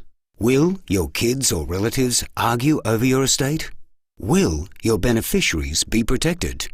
Will your estate be tax effective? Will your wishes be respected and carried out? Speak with Donlan Lawyers now for peace of mind. Donlan Lawyers for wills and estate planning. Visit donlanlawyers.com. That's donlanlawyers.com. Been a big year? Get a big deal at Nissan. Right now, when you finance an X-Trail or cash car with Nissan, you get up to 3 years free service. That's big. Get into Nissan for a big deal. T's and C's apply. Approved private and ABN applicants only. When people walk through the doors at Pals, the first thing they say is wow. Not only because of the size and the selection, but also because of the team. Sam and Jamie have tasted every drop. They and their team can recommend a whiskey that's just as good as that hard-to-find Japanese one, if they don't have it, that is. Or a beautiful red that's reminiscent of that outstanding cellar door you once travelled so far to visit. Parafield Airport Liquor Store. Pals, next to Roulette's Tavern, Kings Road, Parafield. 9 News, weeknights at 5, nightly at 6. The switch is on to the news that's live and local. 9 News, made in Adelaide. At Bob Jane T-Marts, get instant cash back on iconic tyre brands, including Michelin, Goodyear and Bridgestone. You're listening to 5AA Breakfast. David Penberthy and Will Goodings. 20 minutes after 7, Joe says double demerit points for smoking in the car with kids. And it should be any time, not just on long weekends. We're talking double demerit points on the program this morning for everything from social ills to driving behaviours that we don't like. We've had a comment already from the state government who say they were not actively considering demerit points, but someone proposed demerit points. Yeah. Sounds like it's not happening. Not happening. So it's a purely academic conversation at this point in time. But interested in what the RAA make of it. Charles Mountain is on the line. Charles, good morning to you. Good morning, David. Will. So they have various different systems in the eastern states of double demerits. I know that in New South Wales they do it for all offences, but only on long weekends to try to drive the road toll down. Does the RAA have any thoughts about these ideas, Charles? Look, double demerit points has been around for a while in one form or another, and I should say in the eastern states, New South Wales, ACT, and in fact WA introduced double demerit points for certain offences on long weekends and during holiday periods, and that's based on the premise that years ago we used to find an increase in the number of crashes occurring during this period, so it was about modifying driver behaviour during this period. Queensland's taken a different approach with this. Their double demerit point scheme operates all year round, but what it does, it doubles the demerit points if people get caught for the same offence a second or third time. So, different approach. I think here the jury is still out to actually determine whether these schemes do make a difference to driver behaviour, which at the end of the day, that's what these sort of schemes are all about, trying to change. Yeah. Hey, Charles, if people are driving along King William Street today, they'll see a stack of empty chairs in Elder Park. What's that all about? That was our contribution to the launch of National Road Safety Week, or the Sarah Foundation. It was a reminder of all the people who've lost their lives over the last 10 years from 2011 to 2020. So there was 977 chairs there, so that's 977 people who've lost their lives during that period to road trauma. The point we also made with that is while that represents the people who've lost their lives, there were 7,391 people who suffered serious injuries during that period as well. And unfortunately for many of them, they're constantly still living with the legacy of that event. So it's really about firstly reminding everybody about the people who've suffered road trauma over this period, and also perhaps it'll help everyone who is a driver, cyclist, pedestrian, motorcyclist, to reflect on our own safety every time we get behind the wheel or when we get out on the road or even cross the road. So I think that's the message we want to take to the start of Road Safety Week. There'll be lots of other things happening throughout this week. People are invited to participate. You can actually log on and take the pledge to be a safer, better driver and road user at roadsafetyweek.com.au, and I'd strongly urge your listeners, if they have the chance, to pop on and take the pledge during this time. But obviously we'll be looking at with other road safety groups and other key stakeholders about what changes can be made to make a difference to our road toll. Charles, in Road Safety Week, it might also be worth reflecting on some fascinating statistics the Tigers has got today, courtesy of SAPOL, showing the gender breakdown for a whole different category of fines. And even though men and women are pretty much 50-50 in terms of who holds licences here in South Australia, the overrepresentation of men, particularly in a lot of, I guess, what you call almost like showing off type offences, particularly speeding, 63% of speeding offences are blokes. And again, men are also really overrepresented in drink driving, not wearing seatbelts. Is there a bit of a sort of, this weird nexus between driving like a bit of a rat bag and thinking that you're a big man that figures in those stats, do you think? Look, it's quite possible there is an element of that. I notice there is a commentary in the paper refers to psychological behaviour patterns. So obviously there are perhaps some of those things that do come into play when people choose to drive in a certain way. I mean, at the end of the day, it's obviously pretty galling to see the stark differences in the number between males and females who've been caught for these offences. And again, it's a bit of a wake-up call, I think, for us as a gender, that we need to be doing better in terms of how we drive on a daily basis. So quite concerning, just looking at the huge differences in the number of offences between male and females. Mm-hmm. Absolutely. Charles Mountain from the RAA, always great to catch up. Thanks for your time, mate. Thanks very much. 25 minutes after 7. We're going to talk sport in just a moment. Footy on the weekend, but also some big breaking news today with regard to the federal government's position on Australian borders not opening until at least mid-2022 and perhaps even beyond that. Some big Australian international sporting events are now under threat. We'll get into that in just a moment. Major road resurfacing works on the southeastern freeway between the toll gate and Hyson tunnels will be underway until mid-2021. Motorists should expect delays, so allow extra travel time. Visit dit.sa.gov.au/SE Freeway. A message from the Government of South Australia.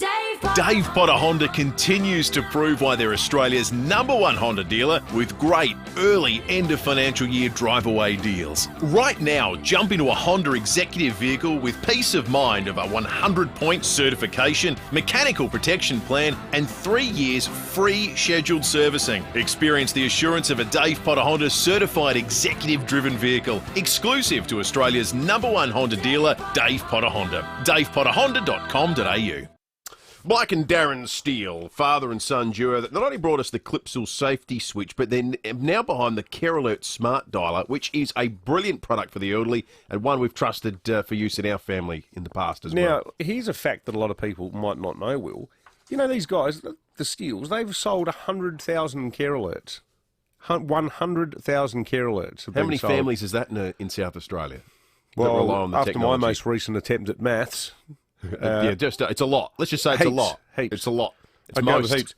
But look, if you haven't got one, get one, because they're absolutely fantastic. Now, the great news too is that these guys are constantly innovating. Yep. They've now got a brand new Go Anywhere GPS pendant, and it can provide you with emergency assistance, not just at home, but if you're down at the shops or at the park, you have a fall or whatever. We've seen it work. It's incredible. If you suddenly become ill at home or you're out walking your favourite trail and you slip over, just press your emergency SOS button and people of your choice can be notified that you need help, and you can even talk to them through the pendant. I'm just thinking through some of the great names: Edison, Bell, Tesla, Steel, absolutely. Now the Care Alert GPS Go Anywhere unit comes to you fully programmed and ready to use. You don't have to do anything. They've done all the hard work for you. And if you've been approved your My Aged Care or NDIS funding, then you could own one for free. So it doesn't cost you a cent, doesn't require you to do anything, and it keeps you safer. Yep. That, David, is well worth investigating. Certainly is. And the unit, by the way, it even knows if you've fallen over, and it'll get you help without you needing to do a thing. It's got like a little sort of shock mechanism in it. So it goes, someone's fallen down. Plus, it's also fully waterproof.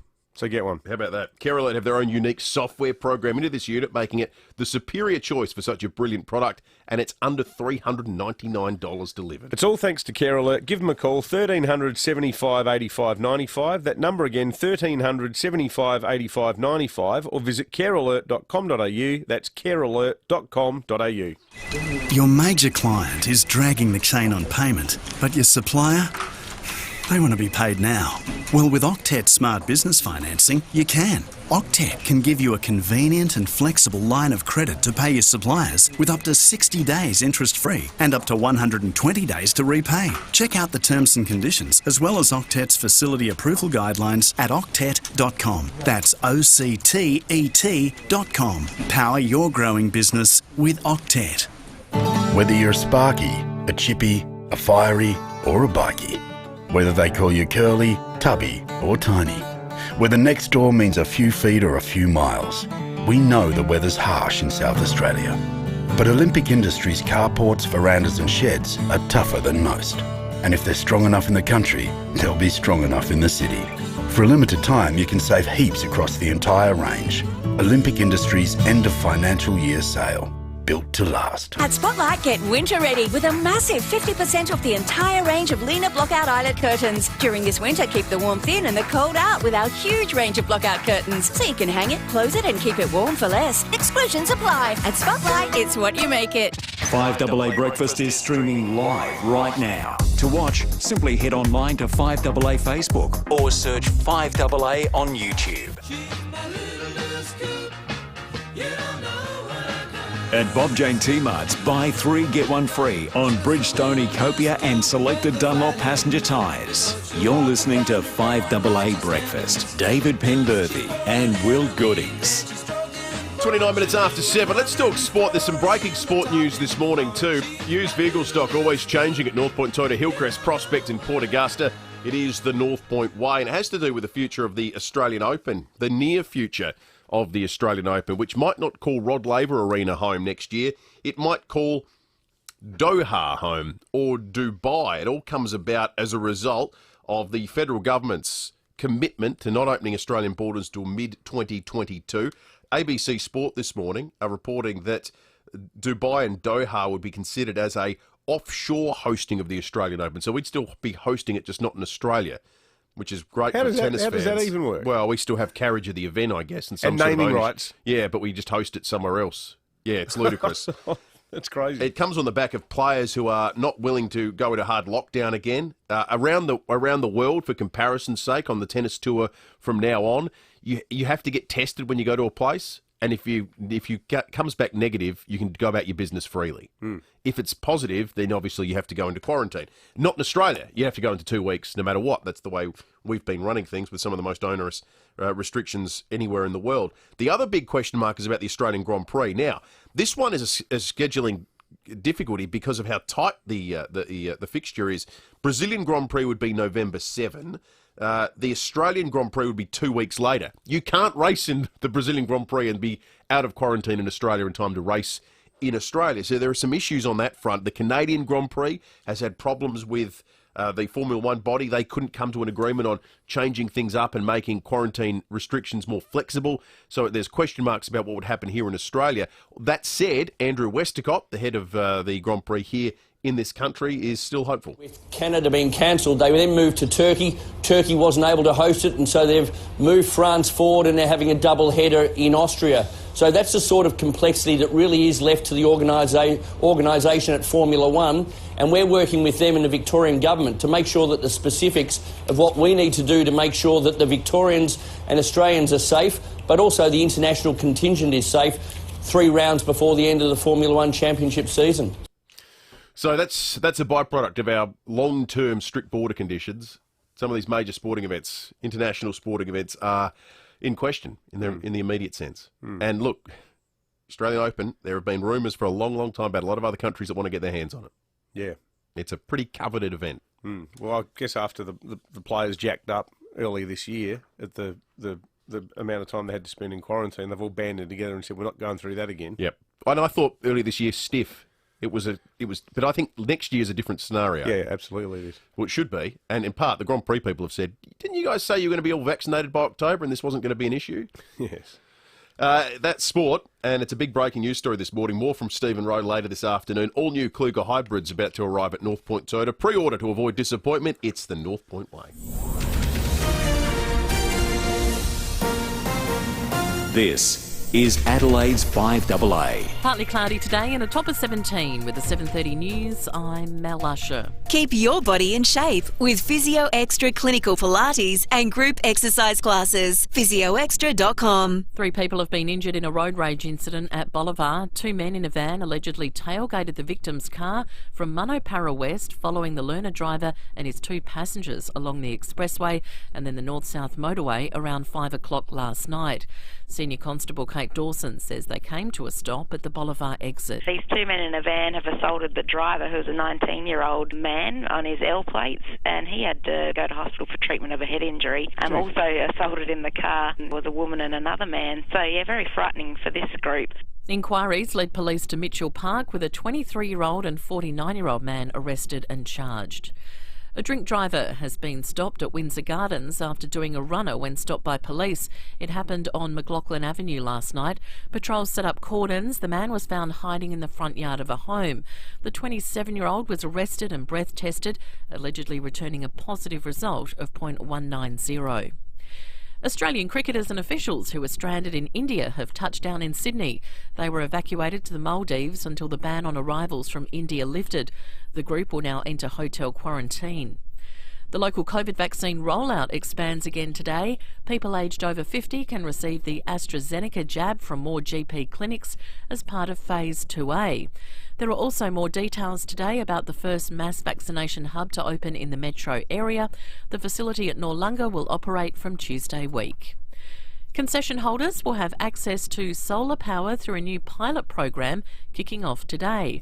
Energy Minister Dan Van Hulst-Pellekaan says it'll remove the upfront cost of buying and installing a solar system. We're running a trial for 1,000 homes whereby in return for surrendering their energy and lower income concessions, they will be given solar installation on their roofs, and the savings in the electricity bill across the year will more than offset the concession that they forego. Almost $100 million worth of the drug ice has been found hidden in electric barbecue grills and water heaters. Nine's Helene Lambetsis reports from Sydney. Border Force intercepted a consignment at Port Botany which had arrived from Thailand. The 62 cardboard boxes were declared as food items and grills, but actually contained 316 kilograms of methamphetamine worth just over $94 million. New South Wales Police have joined officers from Border Force and Federal Police to form Strike Force Cancer to arrest those responsible. Anyone with information is urged to come forward. In Sydney, Helene Lambetsos, 9 News. And 42 people have died in the latest Israeli airstrikes on Gaza, marking the conflict's deadliest day since clashes began a week ago. Now turning to 5AA Sport. 3 words make a big difference to our local dairy farmers. Flurio Milk Company. In your supermarket now. Here's Tom Wren. Thank you, Mel. Adelaide's squad will arrive home late this afternoon following last night's 30-point loss against West Coast. The Crows now to turn their attention to Saturday's twilight clash against Melbourne. Meantime, Carlton coach David Teague believes his side is not living up to its own expectations this season. Teague says Patrick Cripps' injury, contract situation and speculation around the future of star key forward Harry Mackay are not a distraction. I think the on-the-field stuff is that's at the front of our mind, and that's what we're working on. I don't think it's had a big impact. I think what's impacting our group is we're probably not living up to our own expectations and the pressure we're putting onto ourselves. We're not living up to that yet. Adelaide United cemented fourth spot on the A-League table following last night's 1-0 win against Brisbane. Meantime, the English Premier League's fight for European places is going right down to the wire. Liverpool has kept its top four hopes alive with a late 2-1 win over West Brom. Goalkeeper Alisson, the unlikely hero from a corner in the 95th minute. What happens from this corner could shape Liverpool's season. It's Alisson! Oh, unbelievable! Liverpool find a way. The last touch of the night. Unbelievable, that call on Optus Sport. Aussie Jack Miller has back-to-back MotoGP races, taking out the French Grand Prix overnight, the result lifting Miller to fourth in the overall championship. And the Adelaide 36ers' finals hopes are just about over after suffering a 10-point loss to the Sydney Kings. And that's the 5AA Sport. Now checking 5AA traffic. Get a great deal and 3 years free scheduled servicing on executive-driven vehicles at Dave Potter Honda. Look out for a burst watermain this morning. Hazelwood Park, Glenburn Road near High Street. It's just near Greenhill Road roundabouts. Down to one lane both ways throughout the morning peak. Leave early to avoid delays. Regency Park, Regency Road near the North-South motorway. Speeds down to 40 k's and getting busy Dudley Park. Regency Road carrying a bit of traffic this morning. Churchill Road to Norweena Road. Get more time with Woolworths Direct to Boot. Shop online and Woolworths will handpick your order, then place your shopping directly into your boot. Select locations, T's and C's apply. Adelaide's most accurate traffic on 5AA. Now the 5AA forecast. Audi's end of financial year event is on now. Visit audisolitaire.com.au. 17 for your Monday and partly cloudy tomorrow 19. Wednesday partly cloudy, also 19. Right now it's 14 degrees. More news as it happens on 5AA.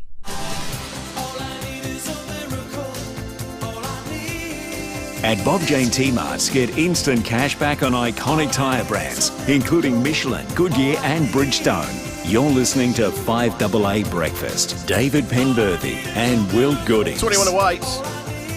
Got a text on the Telstra Store about Barker text line from someone who wants double demerits for right-hand lane drivers. That'll be a lot of people off the road. And this one says double demerits for every young person that walks across the road with their head in their phone screens. Oh, how often do you see that? The lack of awareness of what is going on around them is astounding. It's not just young people, though. No, it's all people. Yeah, that's why I was thinking last week, talking about the schools policy vis-a-vis kids using mobiles. Like, I mean, they're getting taught by the adults how to do it, aren't they? Oh, yeah, I think... Yeah, go to any absolutely. cafe and see people sitting there not talking to each other. I'd be banned from walking for life, I think, if that was a policy. We've been alerted to a really interesting photograph, David. It needs some explanation, and I think it's inspired a $100 Waller's gift card this morning. The Instagram account, Just Adelaide Things, has tweeted a picture at Adelaide Oval with a Port fan on Saturday night watching the Port Bulldogs game on the hill, eating Wheat Bix out of the box. A value pack, a big pack of Wheat Bix. They just soaked the Wheat Bix in vodka, had they? There is this is the most alarming element of this story, is there doesn't seem to be any sort of liquid to aid the consumption of the Wheat Bix. So the man is just simply munching on them, watching his tea. He's got the power gear on. He looks a very fit-looking bloke. He's not having the pies and pasties and hot chips. He's straight into the Wheat Bix. It's the kind of little snack revelation that makes you go, what? If you've got a weird snack that's going to make our listeners this morning think, hang on, what the hell? You could win yourself a $100 Waller's gift card. 8223 is the number. What's your weird snack? How would you get the Wheat Bix down? Slowly, I imagine. Or maybe the guy's that fit he could just crunch through them without any issue. But it's a sort of a lubrication problem, isn't it? Yeah, that's what I would have thought. What isn't there? Is there not that? What's the thing? There's you can't eat 2 Wheat Bix in a minute or something. Yeah, that's right. It's some sort of food challenge, and it's physically impossible. Yeah. Which begs the question, I mean, snack on Wheat Bix to your heart's content. If the Wheat Bix guy's listening, give us a call. Mate, we want to hear from you. Yeah. You are the most interesting man in Adelaide this morning. See, this is the thing. I could get snacking on just the Wheat Bix, but bringing in the entire value box, which is bigger than the regular set. Yeah. Suggests an appetite for Wheat Bix and a capacity to consume in the absence of liquid that is beyond the natural parameters of being human. There's a bit of an appetite for buttered Wheat Bix out there. I can remember at school some kids would bring two Wheat Bix wedged together with butter. The butter would give you the butter helps. Bit of lubrication. The butter helps. Yeah. Your weird food, snacks. 8223 I suspect no one's going to beat that. You don't have to beat that to get yourself a $100 Waller's gift card this morning. No. You can text us too on the Telstra Stormont Parker text line 0448 08 1395. Speaking of texting, we're still getting excellent suggestions for the baby quokka that is searching for a name. Daryl suggests Betty Quokka, for not Weet-Bix fans there, but pre-mixed cakes. Daryl suggested, another Daryl, said, what about Quokka-Doodle-Doo? Teach it to crow in the mornings. Oh, that's good. Graham in Woodville suggests it should be called Guacamole Quokka. Rolls off the tongue. That's right.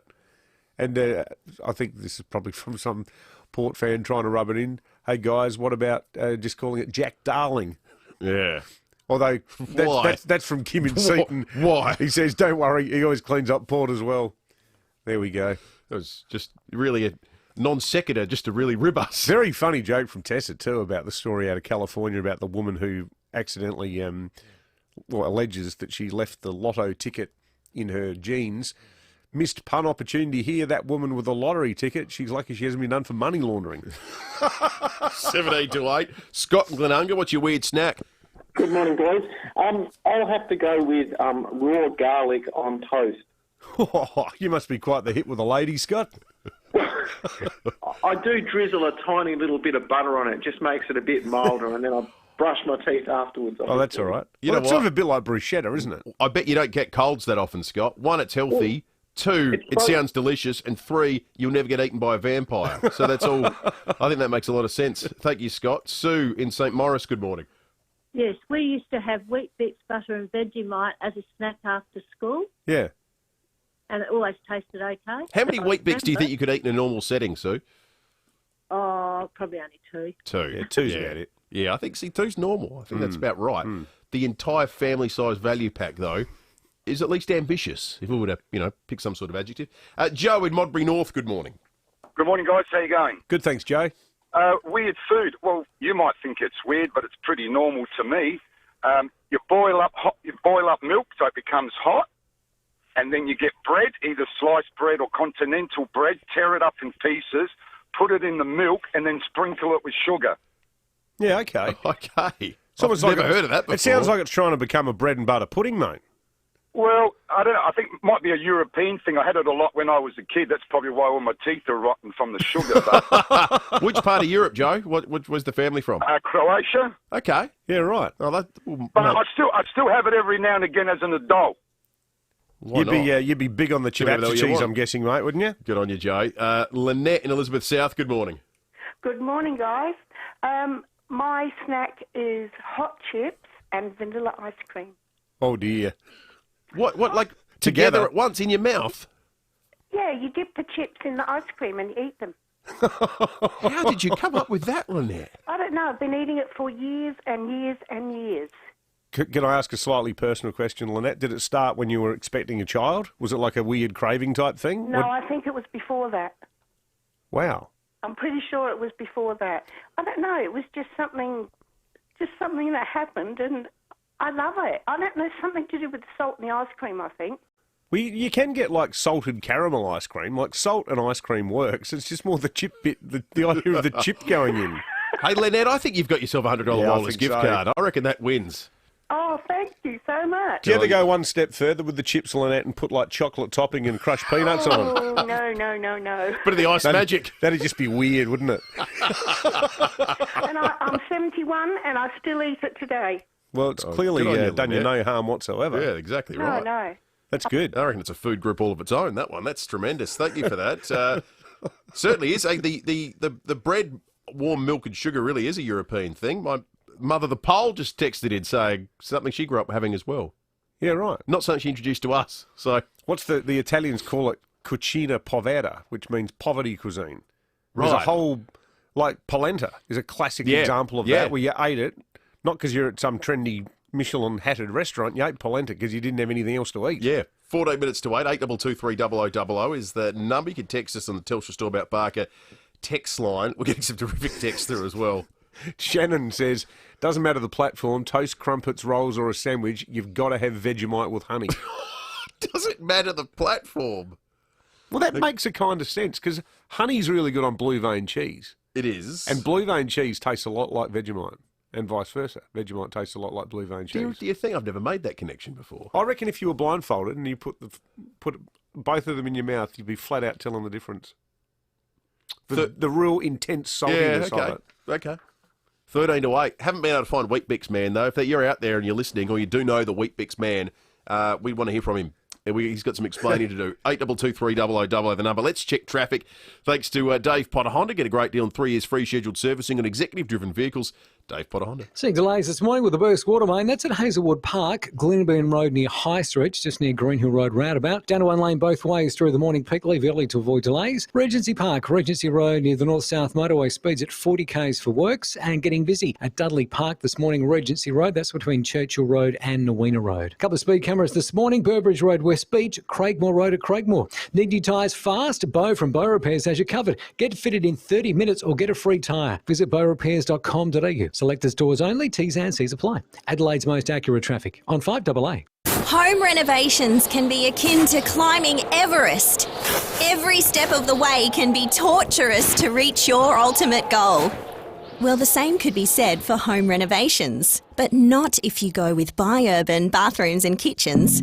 The team at Buy-Urban have always believed the journey is just as important as the destination. So start your journey with Buy-Urban Bathrooms and Kitchens, Adelaide's home renovation experts. Visit buyurban.com.au. It's incredible. Over 50% of tickets in the Hospital Research Foundation Home Lottery have already been sold. Don't miss your chance to live the dream in this fully furnished Scott Salisbury home on the Esplanade at South Brighton that comes with $1 million cash. There are over 15,000 incredible prizes to win, including luxury vehicles, local getaways and so much more. Get your tickets today at homelottery.com.au and join the fight for cures, better treatments and improved care.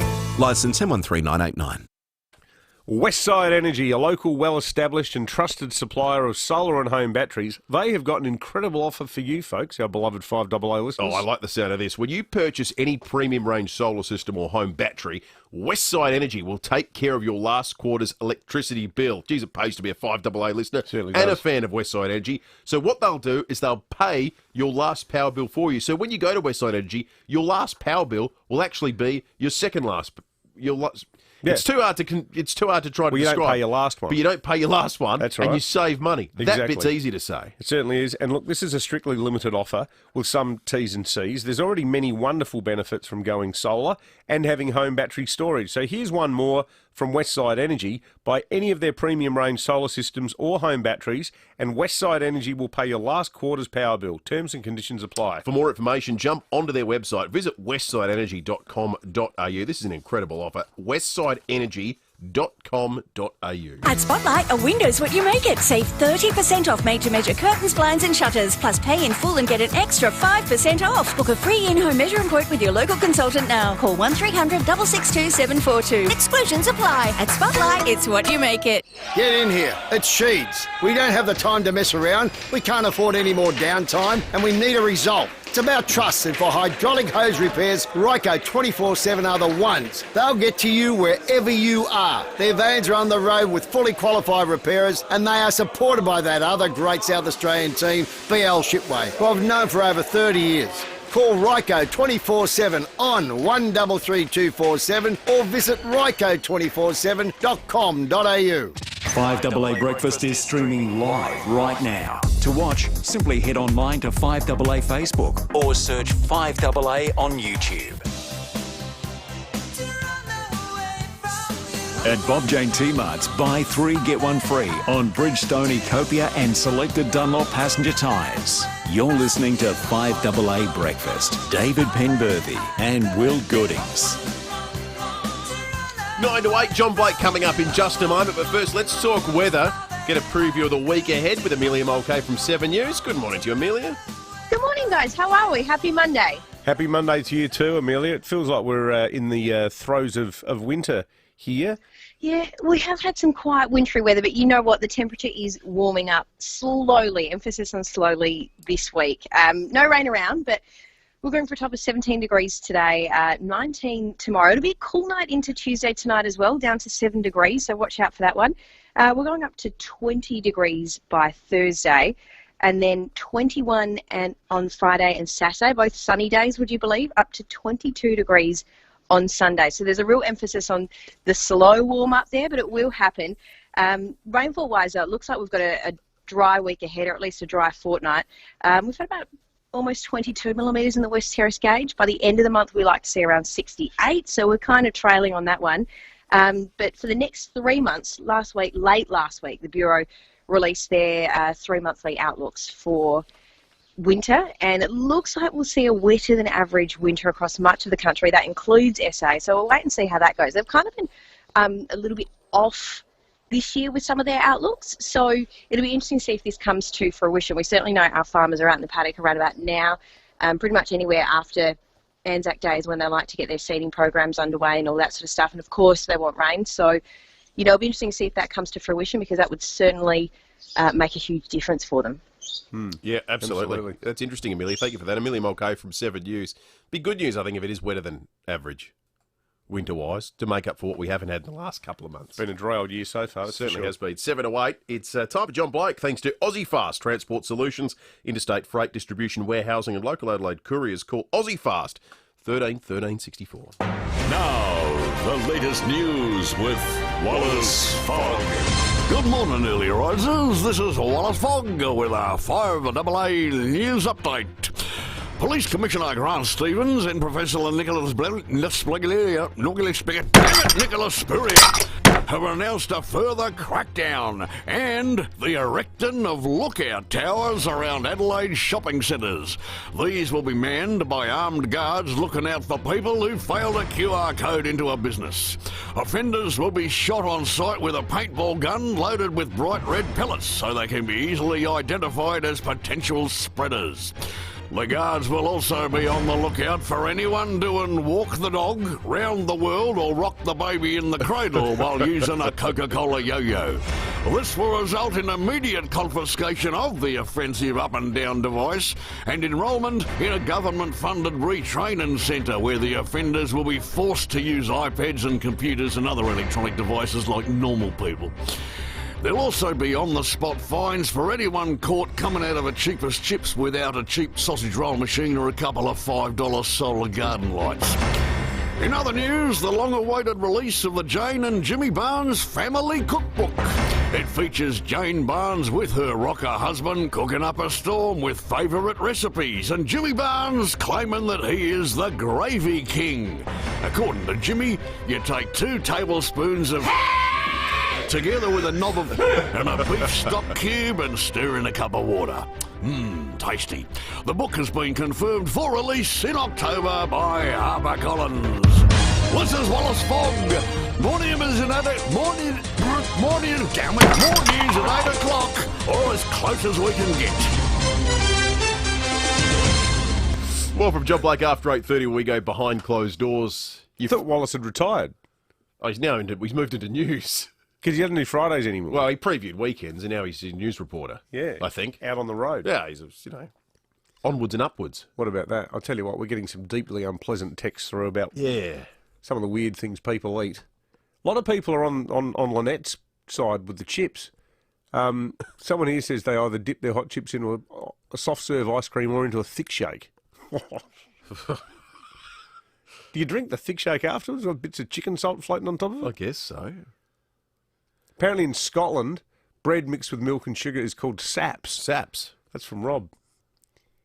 Another one here. Vegemite and peanut butter sandwiches together. Well, it's less weird, I think. And John, this is from John. He says that in addition to the Vegemite and peanut butter sandwiches, he likes to have 12 Wheat Bix buttered, 12 with a sprinkle of sugar, washed down with a huge glass of chocolate milk. John, come on, ownership time. Are you the Port fan? Were you on the hill eating the family-sized box of Wheat Bix? There can't be too many of you out there that are eating 12 in a single sitting. No. Without milk. I think in that last quarter there would have been Port fans seeking solace in something stronger than a box of Wheat Bix.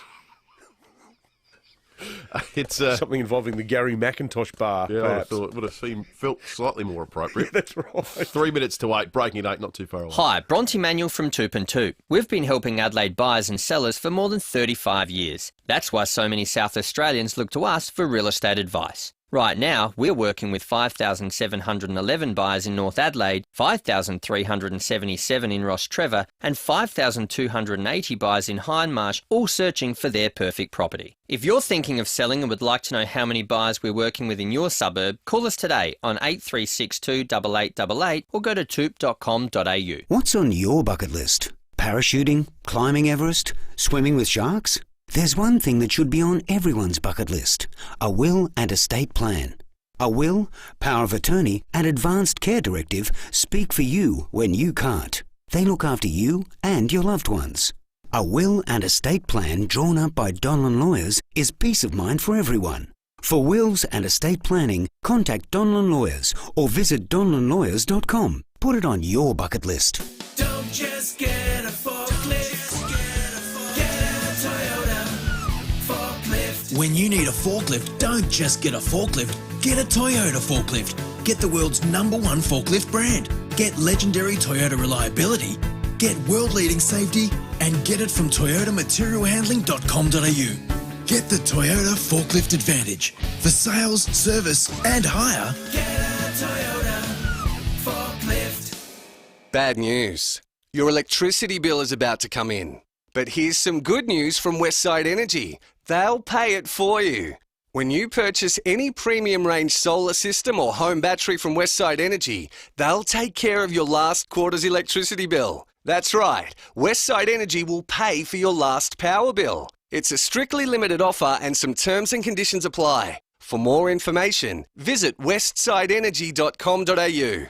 I feel better already. 9 News, weeknights at 5, nightly at 6. The switch is on to the news that's live and local. 9 News, made in Adelaide. At Bob Jane T-Marts, get instant cash back on iconic tyre brands, including Michelin, Goodyear and Bridgestone. You're listening to 5AA Breakfast. David Penberthy and Will Goodings. A minute to wait. Time for our weekend real estate wrap with Susanna Toop from Toop & Toop Real Estate. Have you had a bad weekend that you remember, Susanna? Because this is unbelievable stuff real estate-wise at the moment, isn't it? Oh, it's just been going from strength to strength. I mean, this weekend we had 100% of our properties sold before or at auction, so things are not slowing down. And just a couple of examples. We had a result in Athelstone, a 2-storey home with 4 bedrooms, 3 bathrooms on around 765 square metres, sold under the hammer for $826,000. And an incredible auction in the city, a 2-storey character terrace in Hurdle Square with 3 bedrooms, 2 bathrooms on just 175 square metres, sold for $1.61 million. So there is no signs that things are slowing down here in Adelaide. There's a piece in The Australian this morning about how in country areas, and the example they use is a guy in Renmark who's selling his farm. It's an almond and grape farm, but apparently country prices, like even in places like Renmark, are doing the same.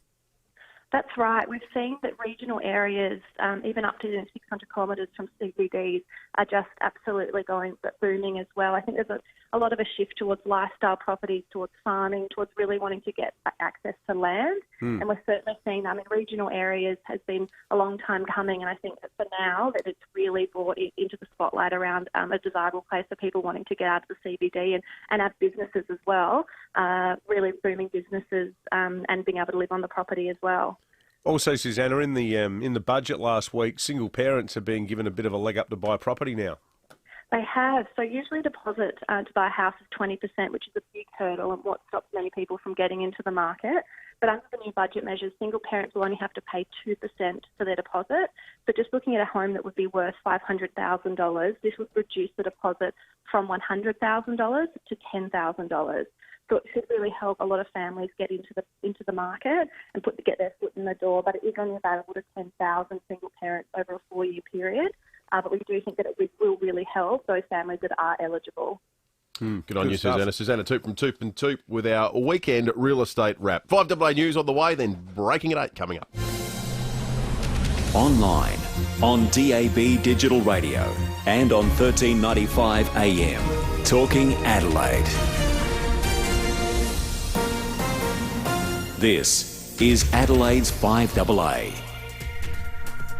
Partly cloudy today and a top of 17 with the 8 o'clock news. I'm Mel Usher. Trust FIVEaa Extra. Norwood, Purie Street, Marion, Hallicove, Seaford and Victor Harbour. FIVEaAextra.com. A plane carrying Australian cricketers and staff escaping COVID-ravaged India has touched down at Sydney Airport this morning. The 38 players, officials and media had been in the Maldives until the ban on Indian arrivals was lifted. The AMA's Daniel McMullen says the federal government needs to focus on repatriating other stranded Australians. The priority here needs to be how do we get the other people home.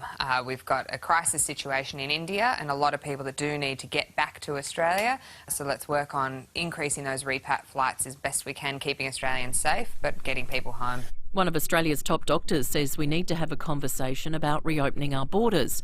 The latest news poll shows more than 70% of voters are happy to keep international borders closed. The federal government has flagged mid-2022 before we reopen. Infectious diseases expert Dr Nick Coatsworth has told Nine we need to learn to live with COVID. What do we do when the majority of Australians are vaccinated and immune, but there's still critical events going on that people want to attend around the world? Do we still put them into hotel quarantine in 2022 at their own expense? This is the sort of conversation that we need to start getting the community comfortable with.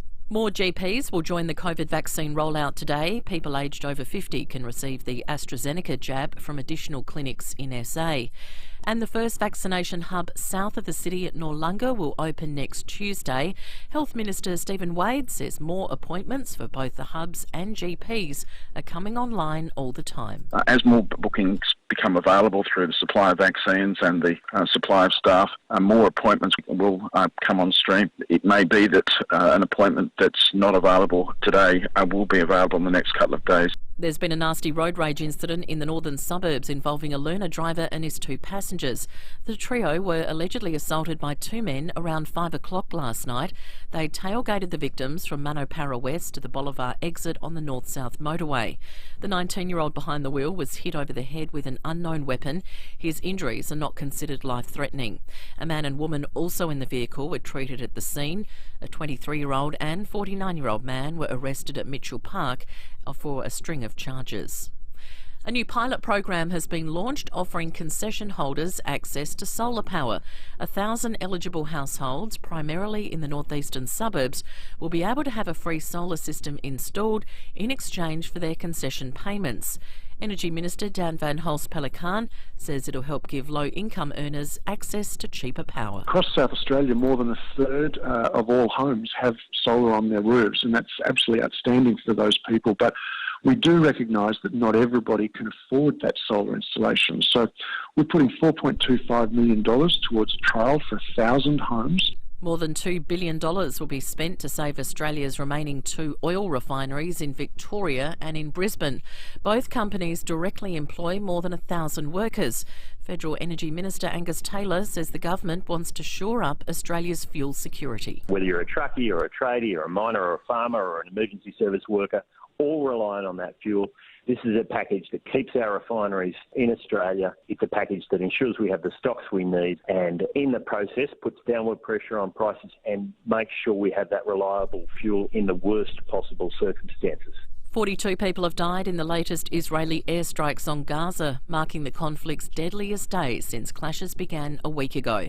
Nine's Ben Avery has the latest. Day 7 of the conflict had barely begun when the Israeli military launched its latest round of attacks. At least 3 buildings were destroyed, with Gazan health officials listing 16 women and 10 children as among the dead.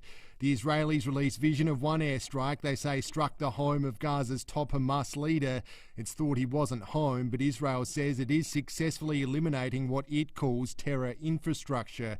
Hamas has again fought back with another barrage of rockets, including one which struck a synagogue in the Israeli city of Ashkelon.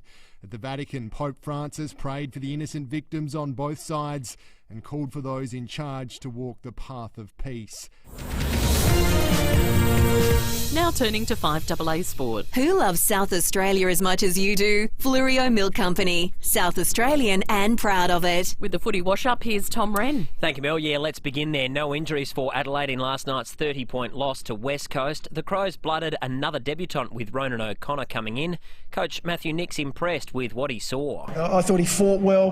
He battled inside. We limited his game time, so in the end he played about 50%. but he had 8 tackles. So it's a good sign for us that we may have found another on-baller for the future. Let's go to motorsport. Aussie Jack Miller has back-to-back MotoGP races under his belt after taking out the French Grand Prix. And it's going to be a double. 2 weeks on from his first victory in Ducati colours, and he's done it again. Q Pandemonium. Jack Miller, a brilliant ride. Yeah, great result. He's now up to 4th on the overall standings, just 16 points off leader Fabio Quartararo. To tennis, and Rafael Nadal heads to the French Open in sensational form after beating Novak Djokovic to claim his 10th Italian Open.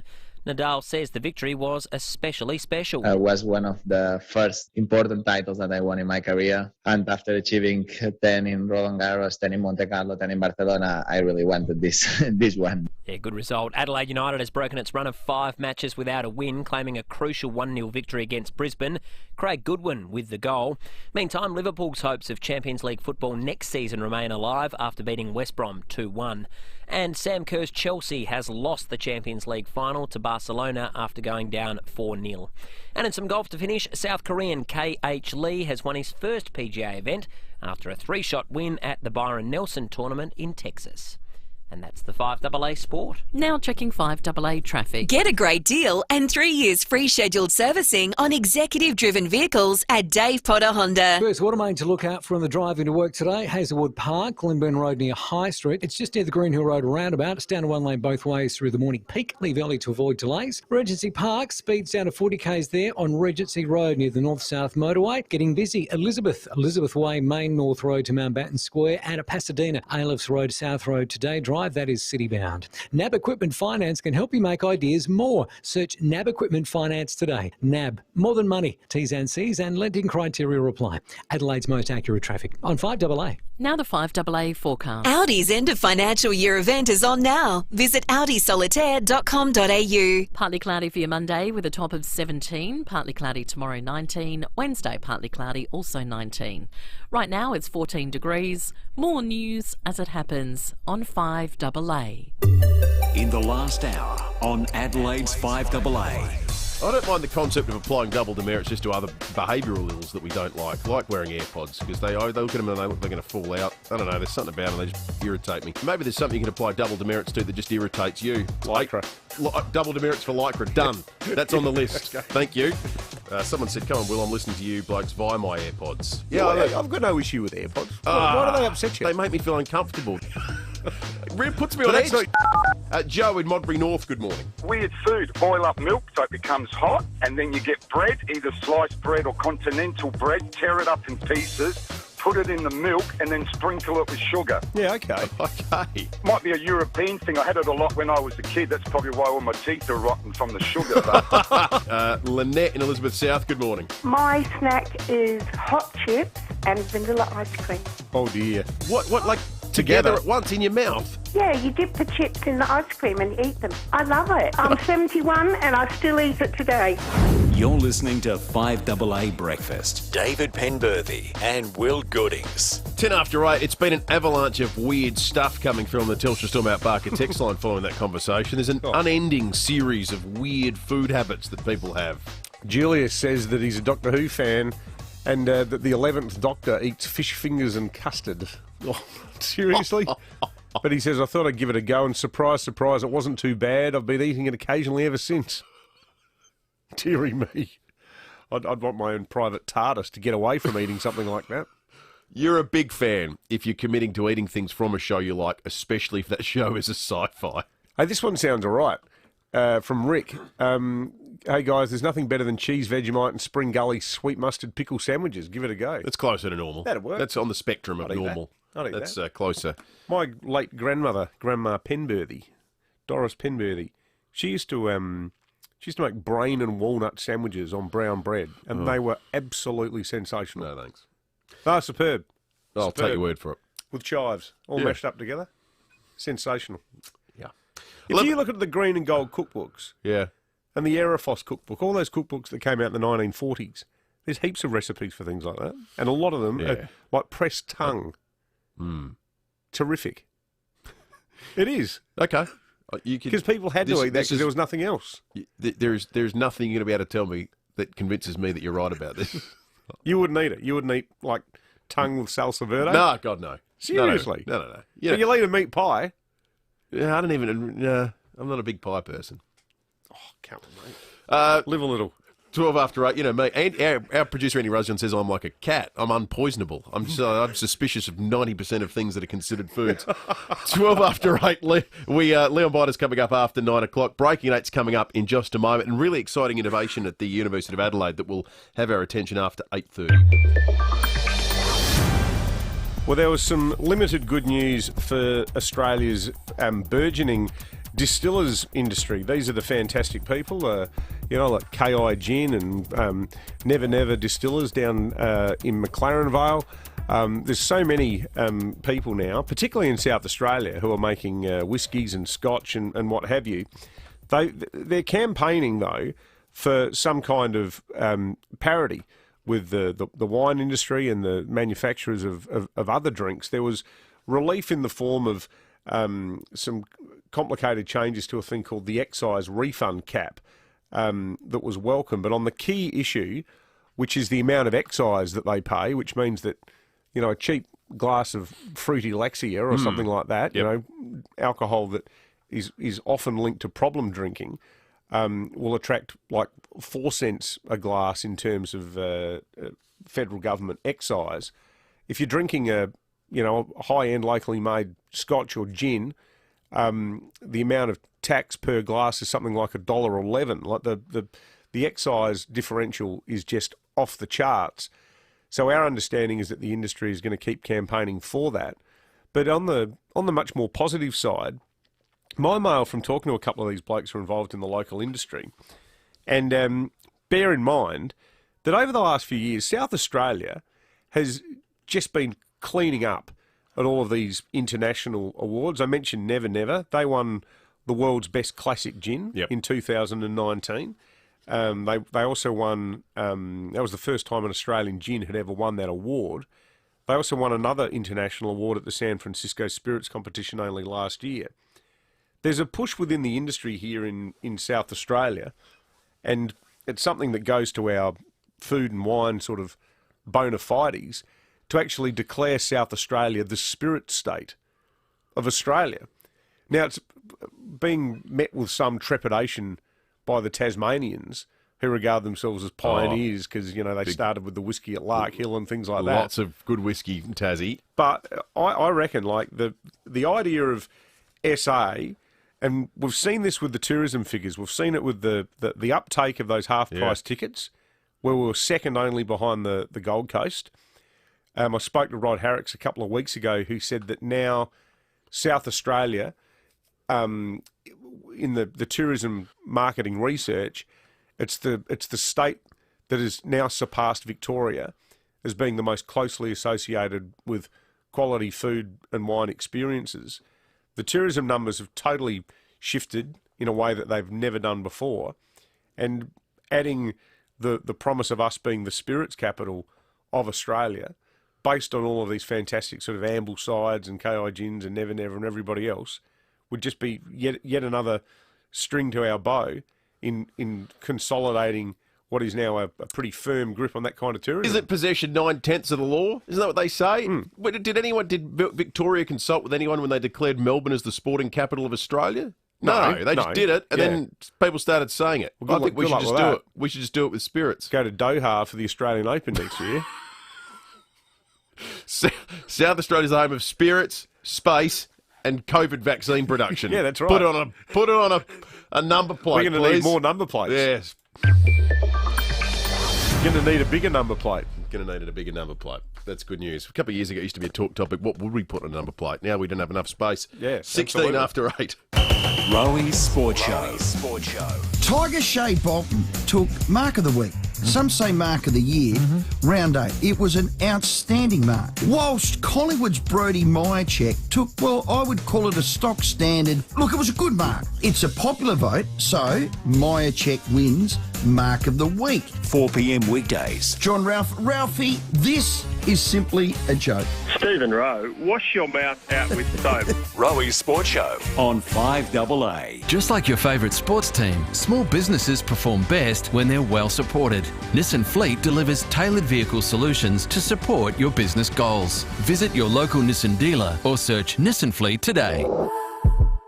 Western Australia is full of adventures waiting to be discovered. With Phil Hoffman Travel, you can explore its vast beauty by train from Adelaide to Perth on board the all-inclusive Indian Pacific. Enjoy 3 nights in Perth and visit the pristine Rottnest Island. This 6-day indulgence package starts from $2,115 per person. It's time to reconnect. It's time to wander out yonder in WA. Book with Phil Hoffman Travel today. pht.com.au.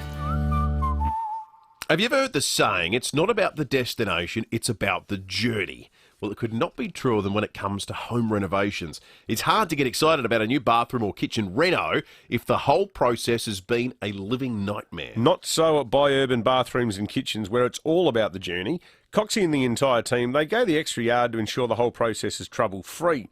From meeting Tammy, one of the owners, affectionately known as the Boss Lady, through to their incredible design team and millimetre-perfect tradespeople, who are the tidiest tradies you'll ever meet, and what's more, they are on time. So start your journey to a stunning and worry-free home renovation with Buy Urban Bathrooms, Kitchens, Flooring and Shutters, Adelaide's home renovation experts. Visit buyurban.com.au. Care Alert, a great Australian family company that's given us life-saving products for over 35 years. Here's some exciting news. Care Alert can now protect you anywhere at any time. That's right, whether you're at home on holidays or out walking on your favourite trail, if a sudden accident or illness were to happen, simply press your SOS button on your waterproof pendant and your family and friends can be notified of where you are and you can even speak to them. You can also include 000 to be notified. Their new GPS Go Anywhere system is loaded with features like fall detection, satellite tracking and much more. All this for a low $379. Don't forget, if you have access to My Aged Care or NDIS funding, it could be yours free. For more information or to order online, go to carealert.com.au or call Care Alert on 1300 75 85 95. That's 1300 75 85 95. 9 News, weeknights at 5, nightly at 6. The switch is on to the news that's live and local. 9 News, made in Adelaide. At Bob Jane T-Marts, get instant cash back on iconic tyre brands, including Michelin, Goodyear and Bridgestone. You're listening to 5AA Breakfast. David Penberthy and Will Goodings.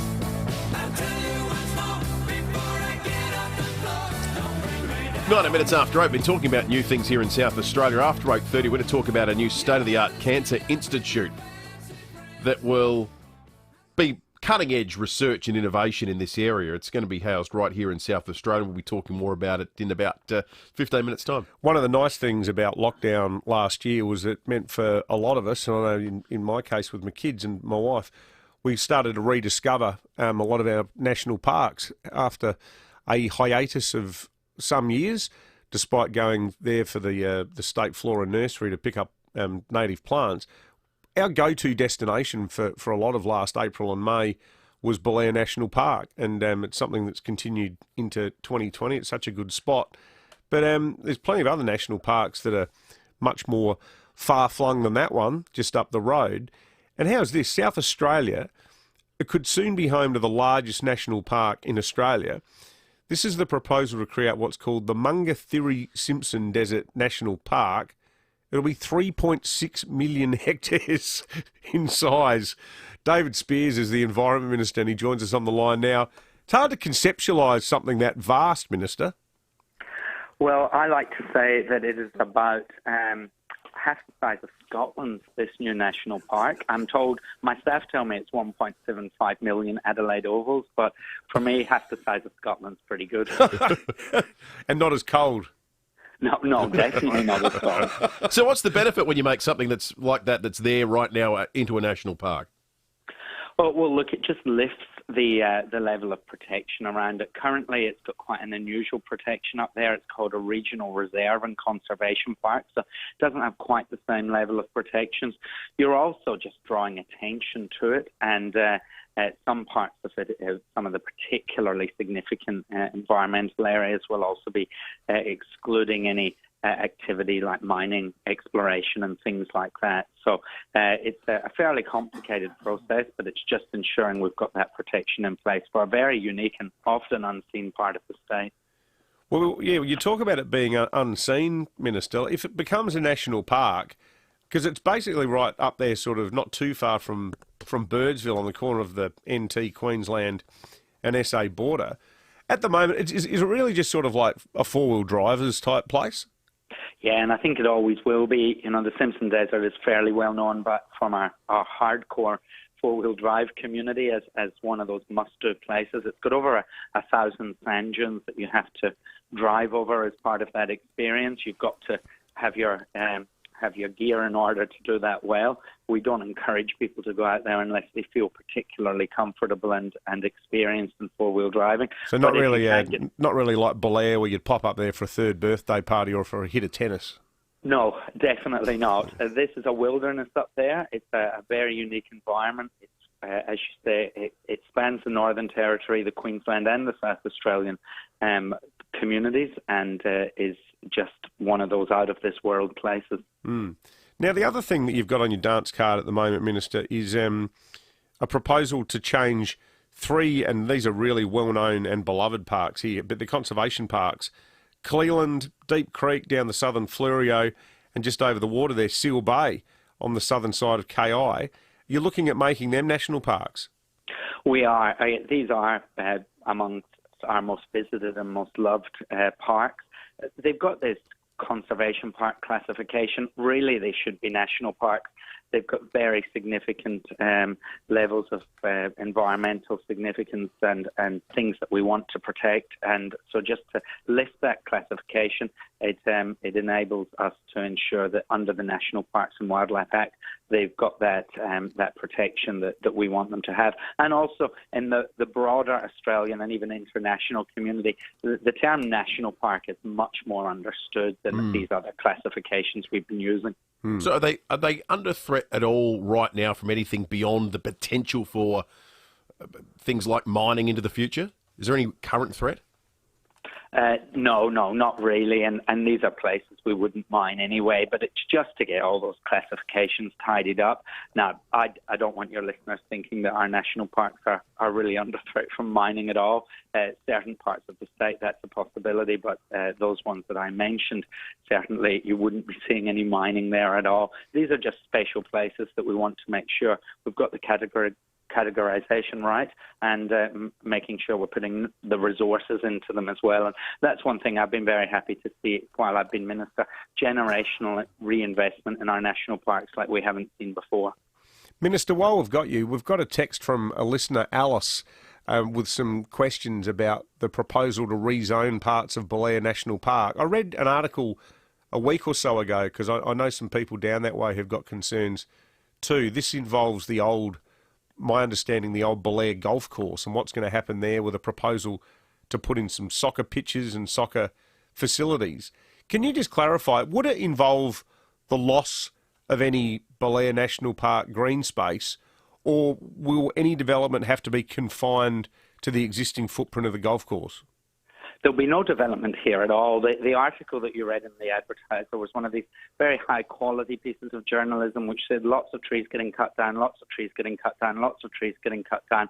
And then the final paragraph was, Minister says no trees will be cut down. So I did think that a little bit odd for the paper to publish that. I ruled out a couple of weeks ago that there will be no soccer pitches or anything going ahead. This was an idea pitched by Sturt Lions Football Club, and we took it through a community consultation process, as we should with any ideas that are put out there. So the idea was from the football club, and the government has said, sorry guys, that's the too over the top's not going to happen. That's exactly it. And so we won't be going ahead with that. There is no plans to rezone. I drive past Belair National Park and I see these signs that say, save our park from rezoning. That is just one of these community activist groups that have really lost their mind around this, that nothing is happening there, and they just need to calm down, because that's a national park. It's not being. It's almost impossible to rezone a national park. So they shouldn't waste their energy worrying about something that's not going to happen, and your listeners have my word on that. Yeah, that's good. Well, that's Very some good candid straight reassurance. talking. Yeah, exactly. Good stuff. David Spears and Minister for the Environment and, of course, the hooded plover. We'll catch up with any bird-related news next time we talk to you, Minister. Thanks for having me. Good on you. All right, let's check traffic thanks to Dave Potter Honda. You can get a great deal of 3 years free scheduled servicing and executive-driven vehicles. Dave Potter Honda. Look out for praying this morning at Greenacres, Muller Road and Ways Road. Truck v car, some debris on the road, so take some care there. Got a burst water main this morning, Hazelwood Park. That's Glenburn Road near High Street. It's just near the Green Hill Road roundabout. Down to one lane both ways through the morning peak. Leave early to avoid delays. And Regency Park this morning, Regency Road near the North-South motorway. Speeds down to 40 k's, slowing things down on the drive-in. Buy 3, get 1 free. Bridgestone Acopia and select Dunlop tyres at Bob Jane T-Marts. Ends May 31. Hurry into Bob Jane T-Marts today. T's and C's apply. Adelaide's most accurate traffic on 5AA. At Spotlight, get winter ready with a massive 50% off the entire range of Lena Blockout Eyelet curtains. During this winter, keep the warmth in and the cold out with our huge range of blockout curtains. So you can hang it, close it and keep it warm for less. Exclusions apply. At Spotlight, it's what you make it. At my age, there's not many parts that don't hurt. But at night, when my hip gives me hell, sometimes there's no nurse to help me.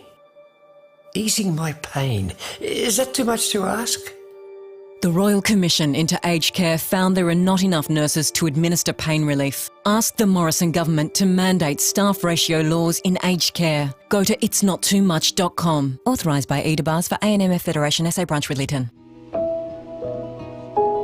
When you choose Allianz Comprehensive Car Insurance, you could enjoy up to 15% off your first year's premium when you buy a new policy online. Search Allianz Comprehensive Car Insurance to get your quote. Allianz, behind you for what's ahead. Eligibility criteria and minimum premiums apply. Go online or call for a PDS to see if Allianz is right for you. What's your favourite part of a road trip? Stopping for a bakery pie. Having a sing-along. Giving a wave and a nod out on country roads. Buying fruit from a roadside stall. When the kids finally fall asleep in the back seat. Whatever your favourite part of a road trip is, make RAA part of your planning. From RAA Road Service, vehicle inspections, tyres and batteries to RAA approved repairers. Before you do the fun stuff, let RAA help with the car stuff. And keep on moving on. T's and C's apply. Have you heard of Amplifon, the hearing care professionals? Book your free hearing test today at one of our 300 locations Australia-wide. Call 13-MY-EARS. That's 13 69 32 77. Amplifon, the hearing care professionals. You might think having thousands of pals is excessive, but that's not what the team at Parafield Airport Liquor Store think. Because that's how many they have. Sure, they might be made up of over 100 gins, over 200 whiskies, over 300 craft beers, and over 2,000 boutique wines. But they're some of the best pals you could have, and they're always looking for more, even if they are tricky to track down. Parafield Airport Liquor Store. Pals, next to Roulette's Tavern, Kings Road, Parafield. 5AA Breakfast is streaming live right now. To watch, simply head online to 5AA Facebook or search 5AA on YouTube. I've been waiting so long. At Bob Jane T-Marts, buy 3 get 1 free on Bridgestone Acopia and selected Dunlop passenger tyres. You're listening to 5AA Breakfast. David Penberthy and Will Goodings. 5AA News on the way in just a moment. First, we'll check in on the fuel situation thanks to Dave Potter Honda. It's all over the place, which means there's a chance for bargains, but also a chance for you to get stung today. It's either at $1.69 or in the $1.20s. Not much in between. So the majority of the servos everywhere have gone up to the high mark, but you can still get it for in that $1.20 range in these suburbs. Write them down. Parafield Gardens, Cheltenham, Underdale, West Richmond, Hallett Cove, and Aldinga Beach. Sounds like an excuse for you to drive to Aldinga today. Yeah. To save money on filling up the car. The economics of that work out? Maybe not. Maybe at 40 cents a litre they still do. They could do. That would involve a sum though, wouldn't it, Will? That's right. So I'm not going to do that. Not after what happened last week. 5AA News time. We'll be back with more in just a moment.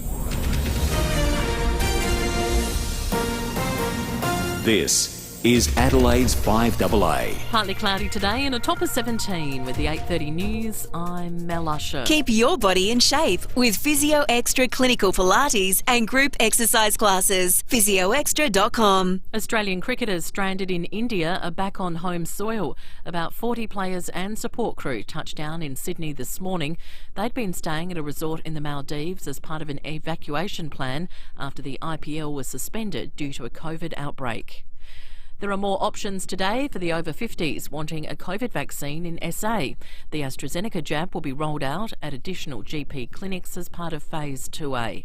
Health Minister Stephen Wade says it comes ahead of vaccination hubs opening in the metro area. Next Tuesday, the 25th of May, the vaccination clinic in Noarlunga will open, and the following week, the Elizabeth Centre vaccination clinic will open up on the 31st of May.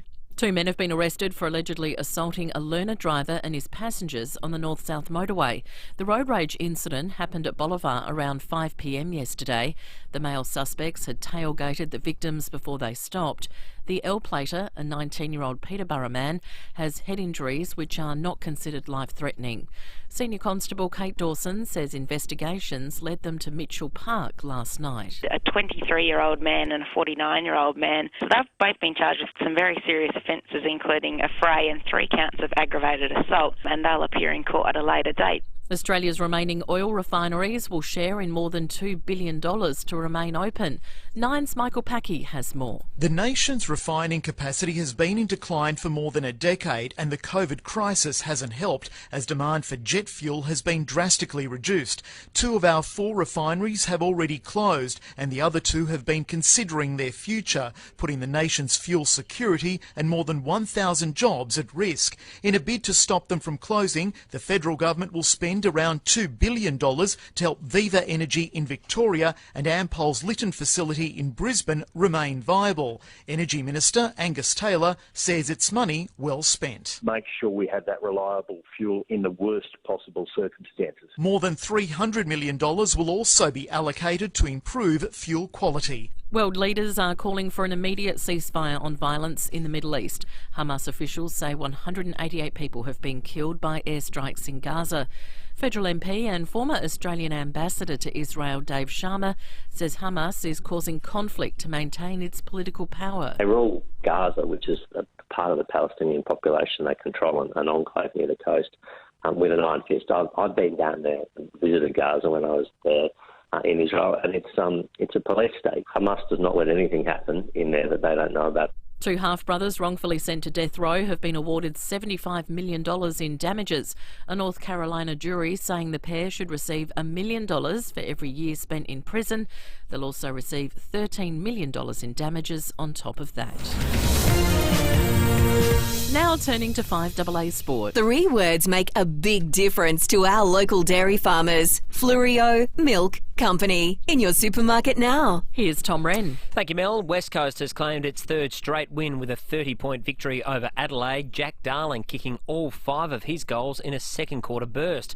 Coach Adam Simpson praising his star forward. Well, it's great when we have players that can do that. Getting him the ball more often is a priority number 1 when he's in that vein of form. He was special for that period of time, and we're lucky we got him. To soccer, Adelaide United's a step closer to qualifying for finals after a spirited 1-0 win against Brisbane. The winner coming via Craig Goodwin midway through the opening half. Steps around 1.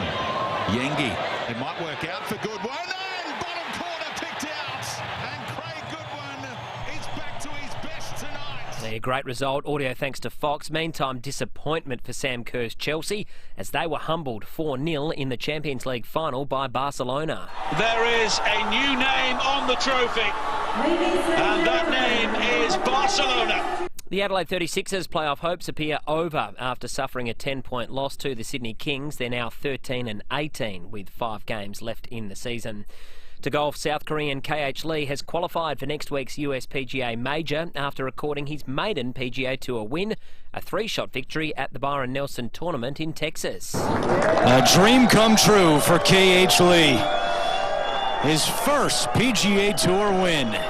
He was impressive, audio again thanks to Fox. Mark Leishman was the best of the Aussies, 10 shots back.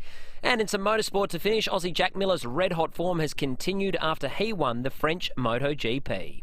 And that's the 5AA Sport. Now checking 5AA traffic. Get a great deal and 3 years free scheduled servicing on executive-driven vehicles at Dave Potter Honda. At Brighton, look out for a collision there. Carvey, Stobie Pole, Brighton Road and Byre Avenue. Greenacres, another smash there. Muller Road and Ways Road. Truck v car. Some debris to look out for there if you're driving past. Hazelwood, got a burst water main there this morning. Glenburn Road near High Street. It's just near the roundabout near Green Hill Road. It's down to one lane both ways. Leave early if you're heading that way to avoid delays. And Regency Road at Regency Park today. It's near the North-South motorway. Slow going, speeds down to 40 k's. Tickets in the Hospital Research Home Lottery are 50% sold. Live mortgage-free at South Brighton with $1 million in cash. Visit homelottery.com.au. Licence M13989. Adelaide's most accurate traffic on 5AA. Now the 5AA forecast. Audi's end of financial year event is on now. Visit audisolitaire.com.au. 17, partly cloudy today, partly cloudy tomorrow, 19. Right now it's 14 degrees. More news as it happens on 5AA.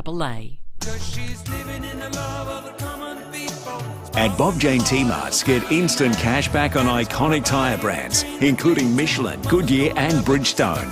You're listening to 5AA Breakfast. David Penberthy and Will Goodings. 23 to 9, we mentioned out of breaking at 8. There was a time where we weren't sure what to put on a number plate here in South Australia. But today we can talk about a host of things. Shipbuilding, vaccine creation. We were joking a little bit earlier about the spirit state, which is something that some of the industry are pushing for. Certainly in the area of health sciences and research, we are now in a pretty unique position here in South Australia, and so it continues with the establishment of a brand new world-leading research and treatment Cancer Institute here in South Australia. We're joined on the line by the Executive Dean of Health and Medical Services at the University of Adelaide, Professor Ben Kyle. Professor, good morning to you. Good morning. Thanks for having me. So, Professor, this is one of the longest words I've seen in a while. Immunogenomics. What does that mean? It's a complicated sounding word, but in essence, it involves two concepts that are really important in cancer research and cancer treatment at the moment. Immunology, immunotherapy, so the use of the immune system to target cancer, and genomics, which in its simplest form is just sequencing DNA of either tumours or normal cells, but in its broader sense really refers to the ability to characterise a tumour and its environment in really extraordinary technical detail. And genomics, is it almost like the science of targeting something with bad DNA or DNA that does bad stuff and making it either benign or irrelevant? Yeah, that's right. So it's, as you'd be aware, chemotherapy has been the mainstay of cancer treatment for decades, since the 1940s and 50s, really. But chemotherapy is essentially an attempt to poison the cancer before you poison the patient. In the 90s, we saw the emergence of the so-called targeted therapies, which are doing exactly what you suggest, which is to target the mutations in the tumour cells themselves, and are much more specific, much less toxic, and are now combined with standard chemotherapy. And in the last 10 to 20 years, we've seen the emergence of the immuno and the cell therapy. So this is not just trying to poison the tumour, but actually harnessing the patient's own immune system to attack the tumours. And we've seen some absolutely extraordinary success in that space in the last 10 years. And Surgency is really designed to enhance South Australia's capacity to get in on this immunotherapy and cell therapy and genomics approach, and really make South Australia a national and global centre in cancer treatment. I think we all appreciated a certain level of abstraction to the benefits of research like this. Cancer is an issue that every family faces at one time or another, and any development in this area is obviously is welcomed. Is there any benefit to having or living in proximity to an institute like this? Do we have any other sorts of tangential benefits as a result of housing this here in Adelaide? Certainly do, and I think if you think about cancer therapy itself, the best cancer treatment centres in the world are places where you find hospitals, medical research institutes and universities, pharmaceutical companies and biotech companies in physical co-location. It's a concept that really sprang up in the United States in the 1970s and has since become really the gold standard. And so, as you'd be aware, down the western end of North Terrace, successive state governments and federal governments invested enormous amounts in building a brand new biomedical precinct with the new Royal Adelaide, SAMRI, the Australian Bragg Centre, which is about to start emerging from the ground, and the University of Adelaide and University of South Australia and so on. So this idea that you co-locate things is so critical to outcomes for patients, because what you're really doing is creating an ecosystem where you can train talent, where you can make discoveries, where you can translate discoveries, where clinical trials happen, and where patients are exposed to the best therapies, the best trials, the best physicians, and it's all research informed. So Zurgenci is a really important piece of that puzzle, and something we're very fortunate and very grateful to the federal government for funding, because we think it's going to be a real step change ultimately in outcomes for South Australian cancer patients. The other thing that's worth making too, not in any sort of craven sort of money-grubbing sense, but obviously universities have to make a quid, and we've seen the impact of the collapse in international student numbers over the past 12 months and what that has meant in terms of proposed salary freezes and job losses, redundancies across the tertiary sector. But this is actually a terrifically important economic story too, isn't it, Professor Kyle? Because securing research funding is it's a highly competitive space. And Peter Hoy, the new VC down the road here, he's talking about us going from a point where we'll start with like 60 researchers and about $6 million a year in competitive funding, to getting up to like 200 researchers and $20 million a year in competitive funding. Yeah, well, that's right. We certainly have ambitious goals for Zurgenci. It is a challenging environment at the moment, as you've articulated. But, we're obviously hopeful in the coming years that things start to return to some kind of normality. I think Zurgenci is important in the context of becoming much more competitive in South Australia for research grant funding, but also think this is an important part of the commercialisation agenda, which is important not just to the university, obviously, but for South Australia in general, and the state government certainly very vocal supporters of that innovation and commercialisation agenda. So with the sorts of research activities and clinical trials activities that we envisage coming out of Zurgenci, there are obviously opportunities to bring industry into the precinct and to do much more in the context of translation and commercialisation. So it's really, again, it comes back to that ecosystem where you're talking about generating new knowledge, training more talent, attracting more talent, and driving innovation, translation, commercialisation, and as I said, ultimately, better outcomes for South Australian cancer patients. Yeah, as we said, something else to stick on a number plate. Great stuff. Professor Ben Kyle from Adelaide Uni, thanks so much for joining us this morning. Pleasure. Thanks for having me. 16 minutes to 9. Police have just issued a little bit of advice about a serious crash at Burton. Emergency services responded to a serious crash. Reports that a truck had hit a pedestrian at about 8:20, so about 24 minutes ago. But the police are advising that people avoid the area right now. So if you're in that area or rely on some of the roads in and around that and are suffering a little bit of a bank up of traffic, that's the reason why. It's coming up to 15 minutes to 9 and time to check traffic more broadly. Thanks to Dave Potter Honda. Get a great deal on 3 years free scheduled servicing on executive-driven vehicles at Dave Potter Honda. At Linden Park, look out for a smash in Port Rush Road at Hayes Street. It's near the Linden Park Primary School. Para Hills, a burst water main there. McIntyre Road and Bridge Road. That's at Salisbury East. Another collision at Brighton, Carvey, Stobie Pole, Brighton Road and Byre Avenue. And a smash at Greenacres this morning. Muller Road and Ways Road. Truck v car. Look out for debris on the road if you're around that neck of the woods. It's National Volunteer Week. Sport Australia thanks our 3.1 million volunteers in sport. To find out how you can volunteer in sport, visit sportaus.gov.au. Adelaide's most accurate traffic on 5AA. Varlo. It means light. The perfect description of the new light-filled apartments at West.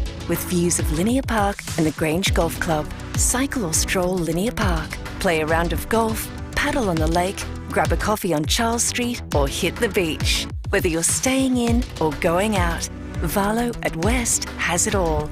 Choose from an exciting range of 2 or 3 bedroom apartments now and bring your dreams to light at Varlo. Visit varlowest.com.au. There's many variables when shopping for clothing online. Will it fit correctly? Will the quality be up to standard? And will it arrive on time? Hi ladies, Heather from Joyreen Fashions. For over 50 years, I've been curating in-store shopping experiences to make your life easier. Our friendly team is on hand to make sure your garments fit correctly and, most importantly, you feel good in them.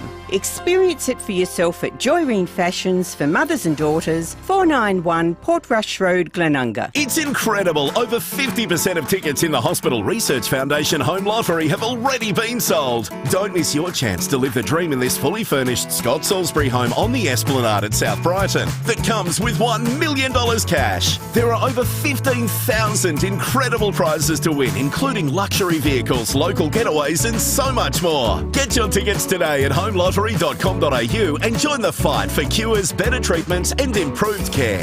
Licence M139989. Whether you're a Sparky, a Chippy, a Fiery or a Bikey. Whether they call you Curly, Tubby or Tiny. Whether next door means a few feet or a few miles. We know the weather's harsh in South Australia.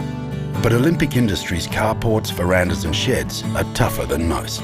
And if they're strong enough in the country, they'll be strong enough in the city. For a limited time, you can save heaps across the entire range. Olympic Industries end of financial year sale. Built to last. At Terry White Chemmart, we're here to help this winter.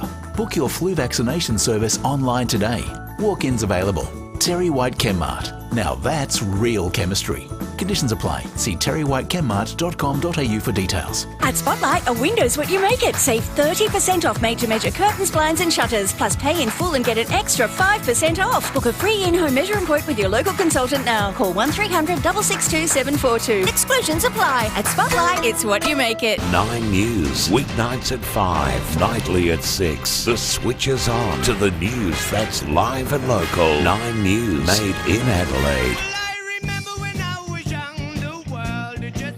At Bob Jane T-Mart's, buy 3 get 1 free on Bridgestone, Copia and selected Dunlop passenger tyres. You're listening to 5AA Breakfast. David Penberthy and Will Goodings.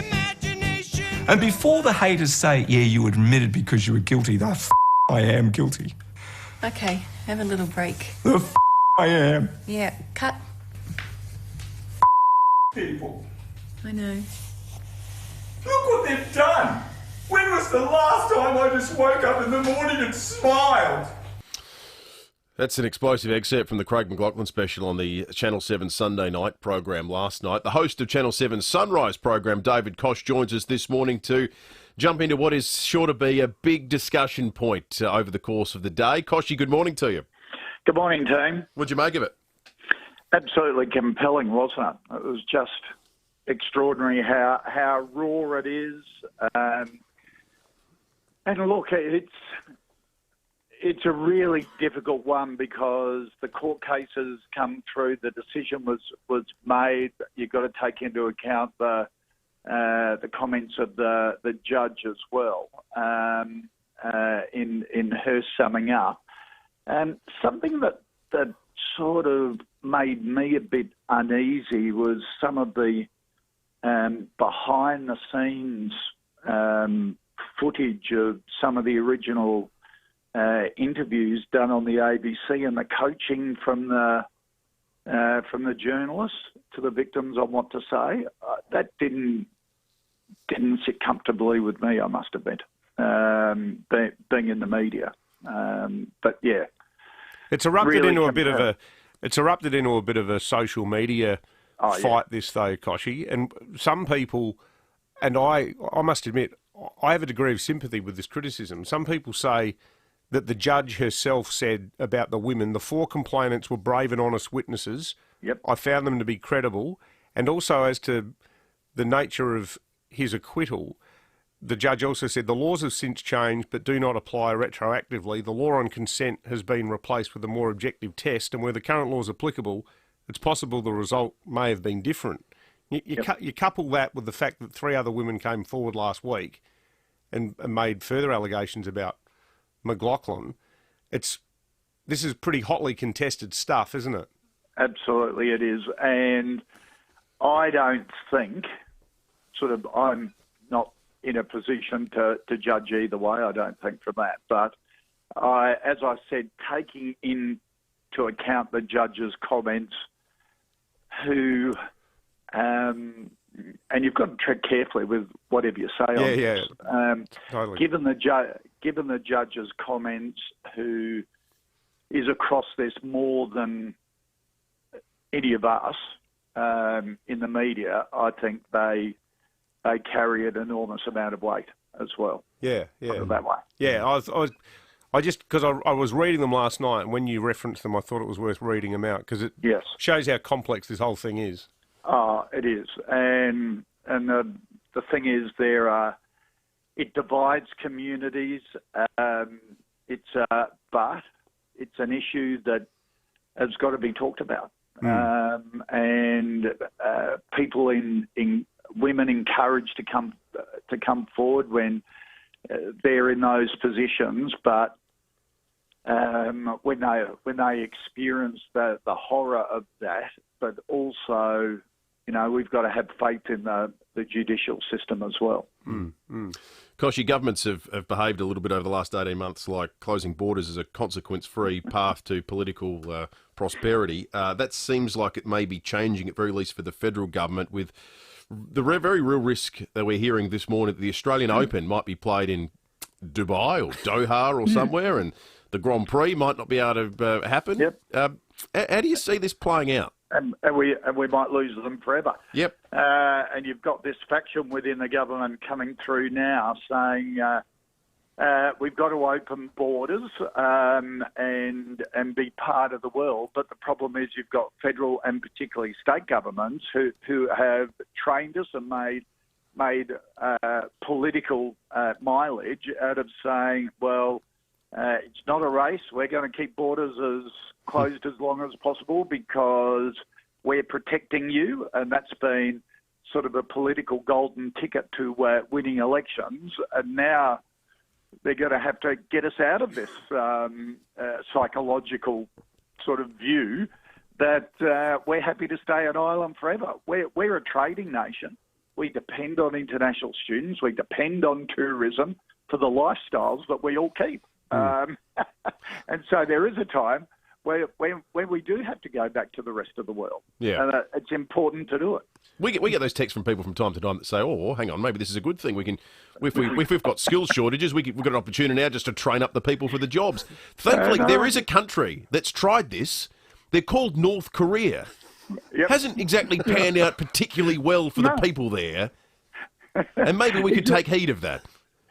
Exactly right. And also, we have record job vacancies at the moment, largely because many of them are jobs Australians don't want to do. We've been used to this way of life. We've been used to this lifestyle. We've been used to migrant workers coming in and doing the jobs that we don't want to do. And if we don't have them, well, we're going to suffer shortages, like fruit shortages. Fruit prices are going to go up because there's no workers to pick them. Cleaning schools and aged care and health care, we're going to have to do without some of those things. So, yeah, reality has to come back that if we want to maintain the lifestyle we've got at the moment, we've got to be part of the world. Simple as that. Yeah, 100%. And, Koshi, just on the question of borders, Port Adelaide, you guys are in the unique position as being the only part of the AFL that stages an international sporting event. Yep. How's Shanghai looking under the current configurations? Well, it's interesting. So one level of government is really encouraging us to go back and play, and we want to go back and play as part of rebuilding relationships with China, despite the sort of the top end political leaders having a slanging match with China at the moment. Sort of business is still getting on with it. China is still our biggest customer. They still account for 40% of our exports, and business and trade are saying we need you to go back to rebuild those relationships. So we're keen to do it. The AFL's keen to do it, but that will depend on borders opening up, COVID being under control, and a whole bunch of factors. But we're certainly up for it. we put too much work into building great networks in that regard to actually just fritter it all away. Good to chat, Koshy. All right, see you guys. Host of Channel 7 Sunrise program, David Kosh. My favourite thing to do at St Andrew's School is reading. I love coming to school and getting to try new things like viola. I love coming to St Andrew's School because I can make new friends. My school is all these things and more. It's what makes it one of South Australia's leading primary schools. Hi, I'm Sophie, school captain at St Andrew's. Join the principal for a tour on Tuesday the 25th of May at 9:30am or Saturday the 29th of May at 10am. Just Google St Andrew's School. Here at FIVEaa, we're all about supporting local. Don't miss Eclipse, Pink Floyd orchestrated. One night only at the Adelaide Festival Theatre, July 17. The music of Pink Floyd combined with over 40 musicians. Tickets from Bass. We love to see you, CMI Lane. With the end of financial year fast approaching, now is the time to visit CMI Toyota, SA's #1 selling Toyota dealer. What are you waiting for? CMI Toyota has incredible deals on a range of new and pre-owned vehicles, so hurry in and secure your new Toyota now. Visit CMI Toyota today at West Terra City, Cheltenham or Christie's Beach. We love to see you, CMI Lane. Oh, what a feeling, Toyota. Do you like it fancy? Are you a 12-year-old single malt whiskey neat type? Or do you prefer a six-pack of rum and coke? Are you a fancy craft brewed pale ale type? Or just after a box of beers for the party? Are you looking for a fancy French champagne as a gift? Or a good cheap red for Friday night pizzas? Whatever you fancy, you'll find it at FIVEaa. FIVEaa, your local independent SA family liquor stores. At Bob Jane T-Marts, get instant cash back on iconic tyre brands, including Michelin, Goodyear and Bridgestone. You're listening to 5AA Breakfast. David Penberthy and Will Goodings. 2 to 9, thanks to Aussie Fast Transport Solutions, Interstate Freight Distribution, Warehousing and local Adelaide couriers. Call Aussie Fast 13 64. It's time to go behind closed doors. And when we get behind closed... $13.95, Adelaide's 5AA. This is the Saturday Sports Show. KG and Cornsey. Yes! Welcome back, folks, to the Saturday Sports Show. KG with you, and the legend of South Australian football and sports broadcasting. No, come on, KG. Actually, go on. Graham Stanley Corns. How are you, Ken? Stanley, I am fantastic. Another beautiful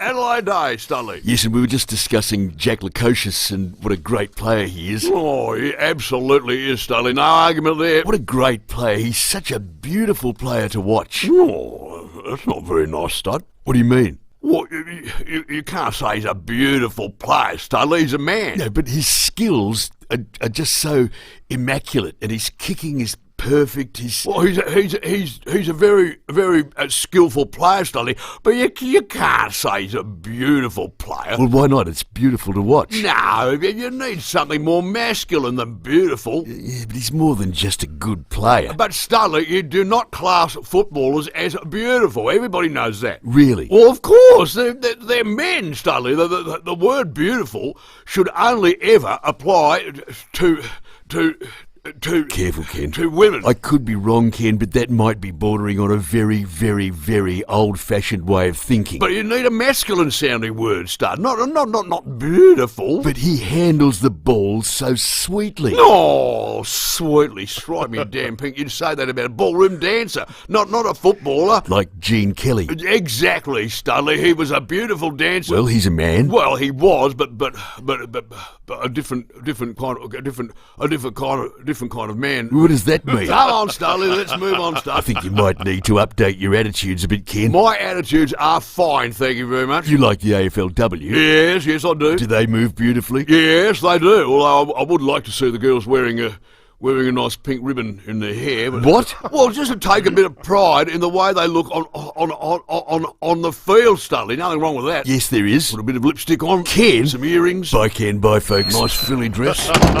That's all from us as well. Stick around for Leon Biner is coming up, and we'll catch you tomorrow morning from 6.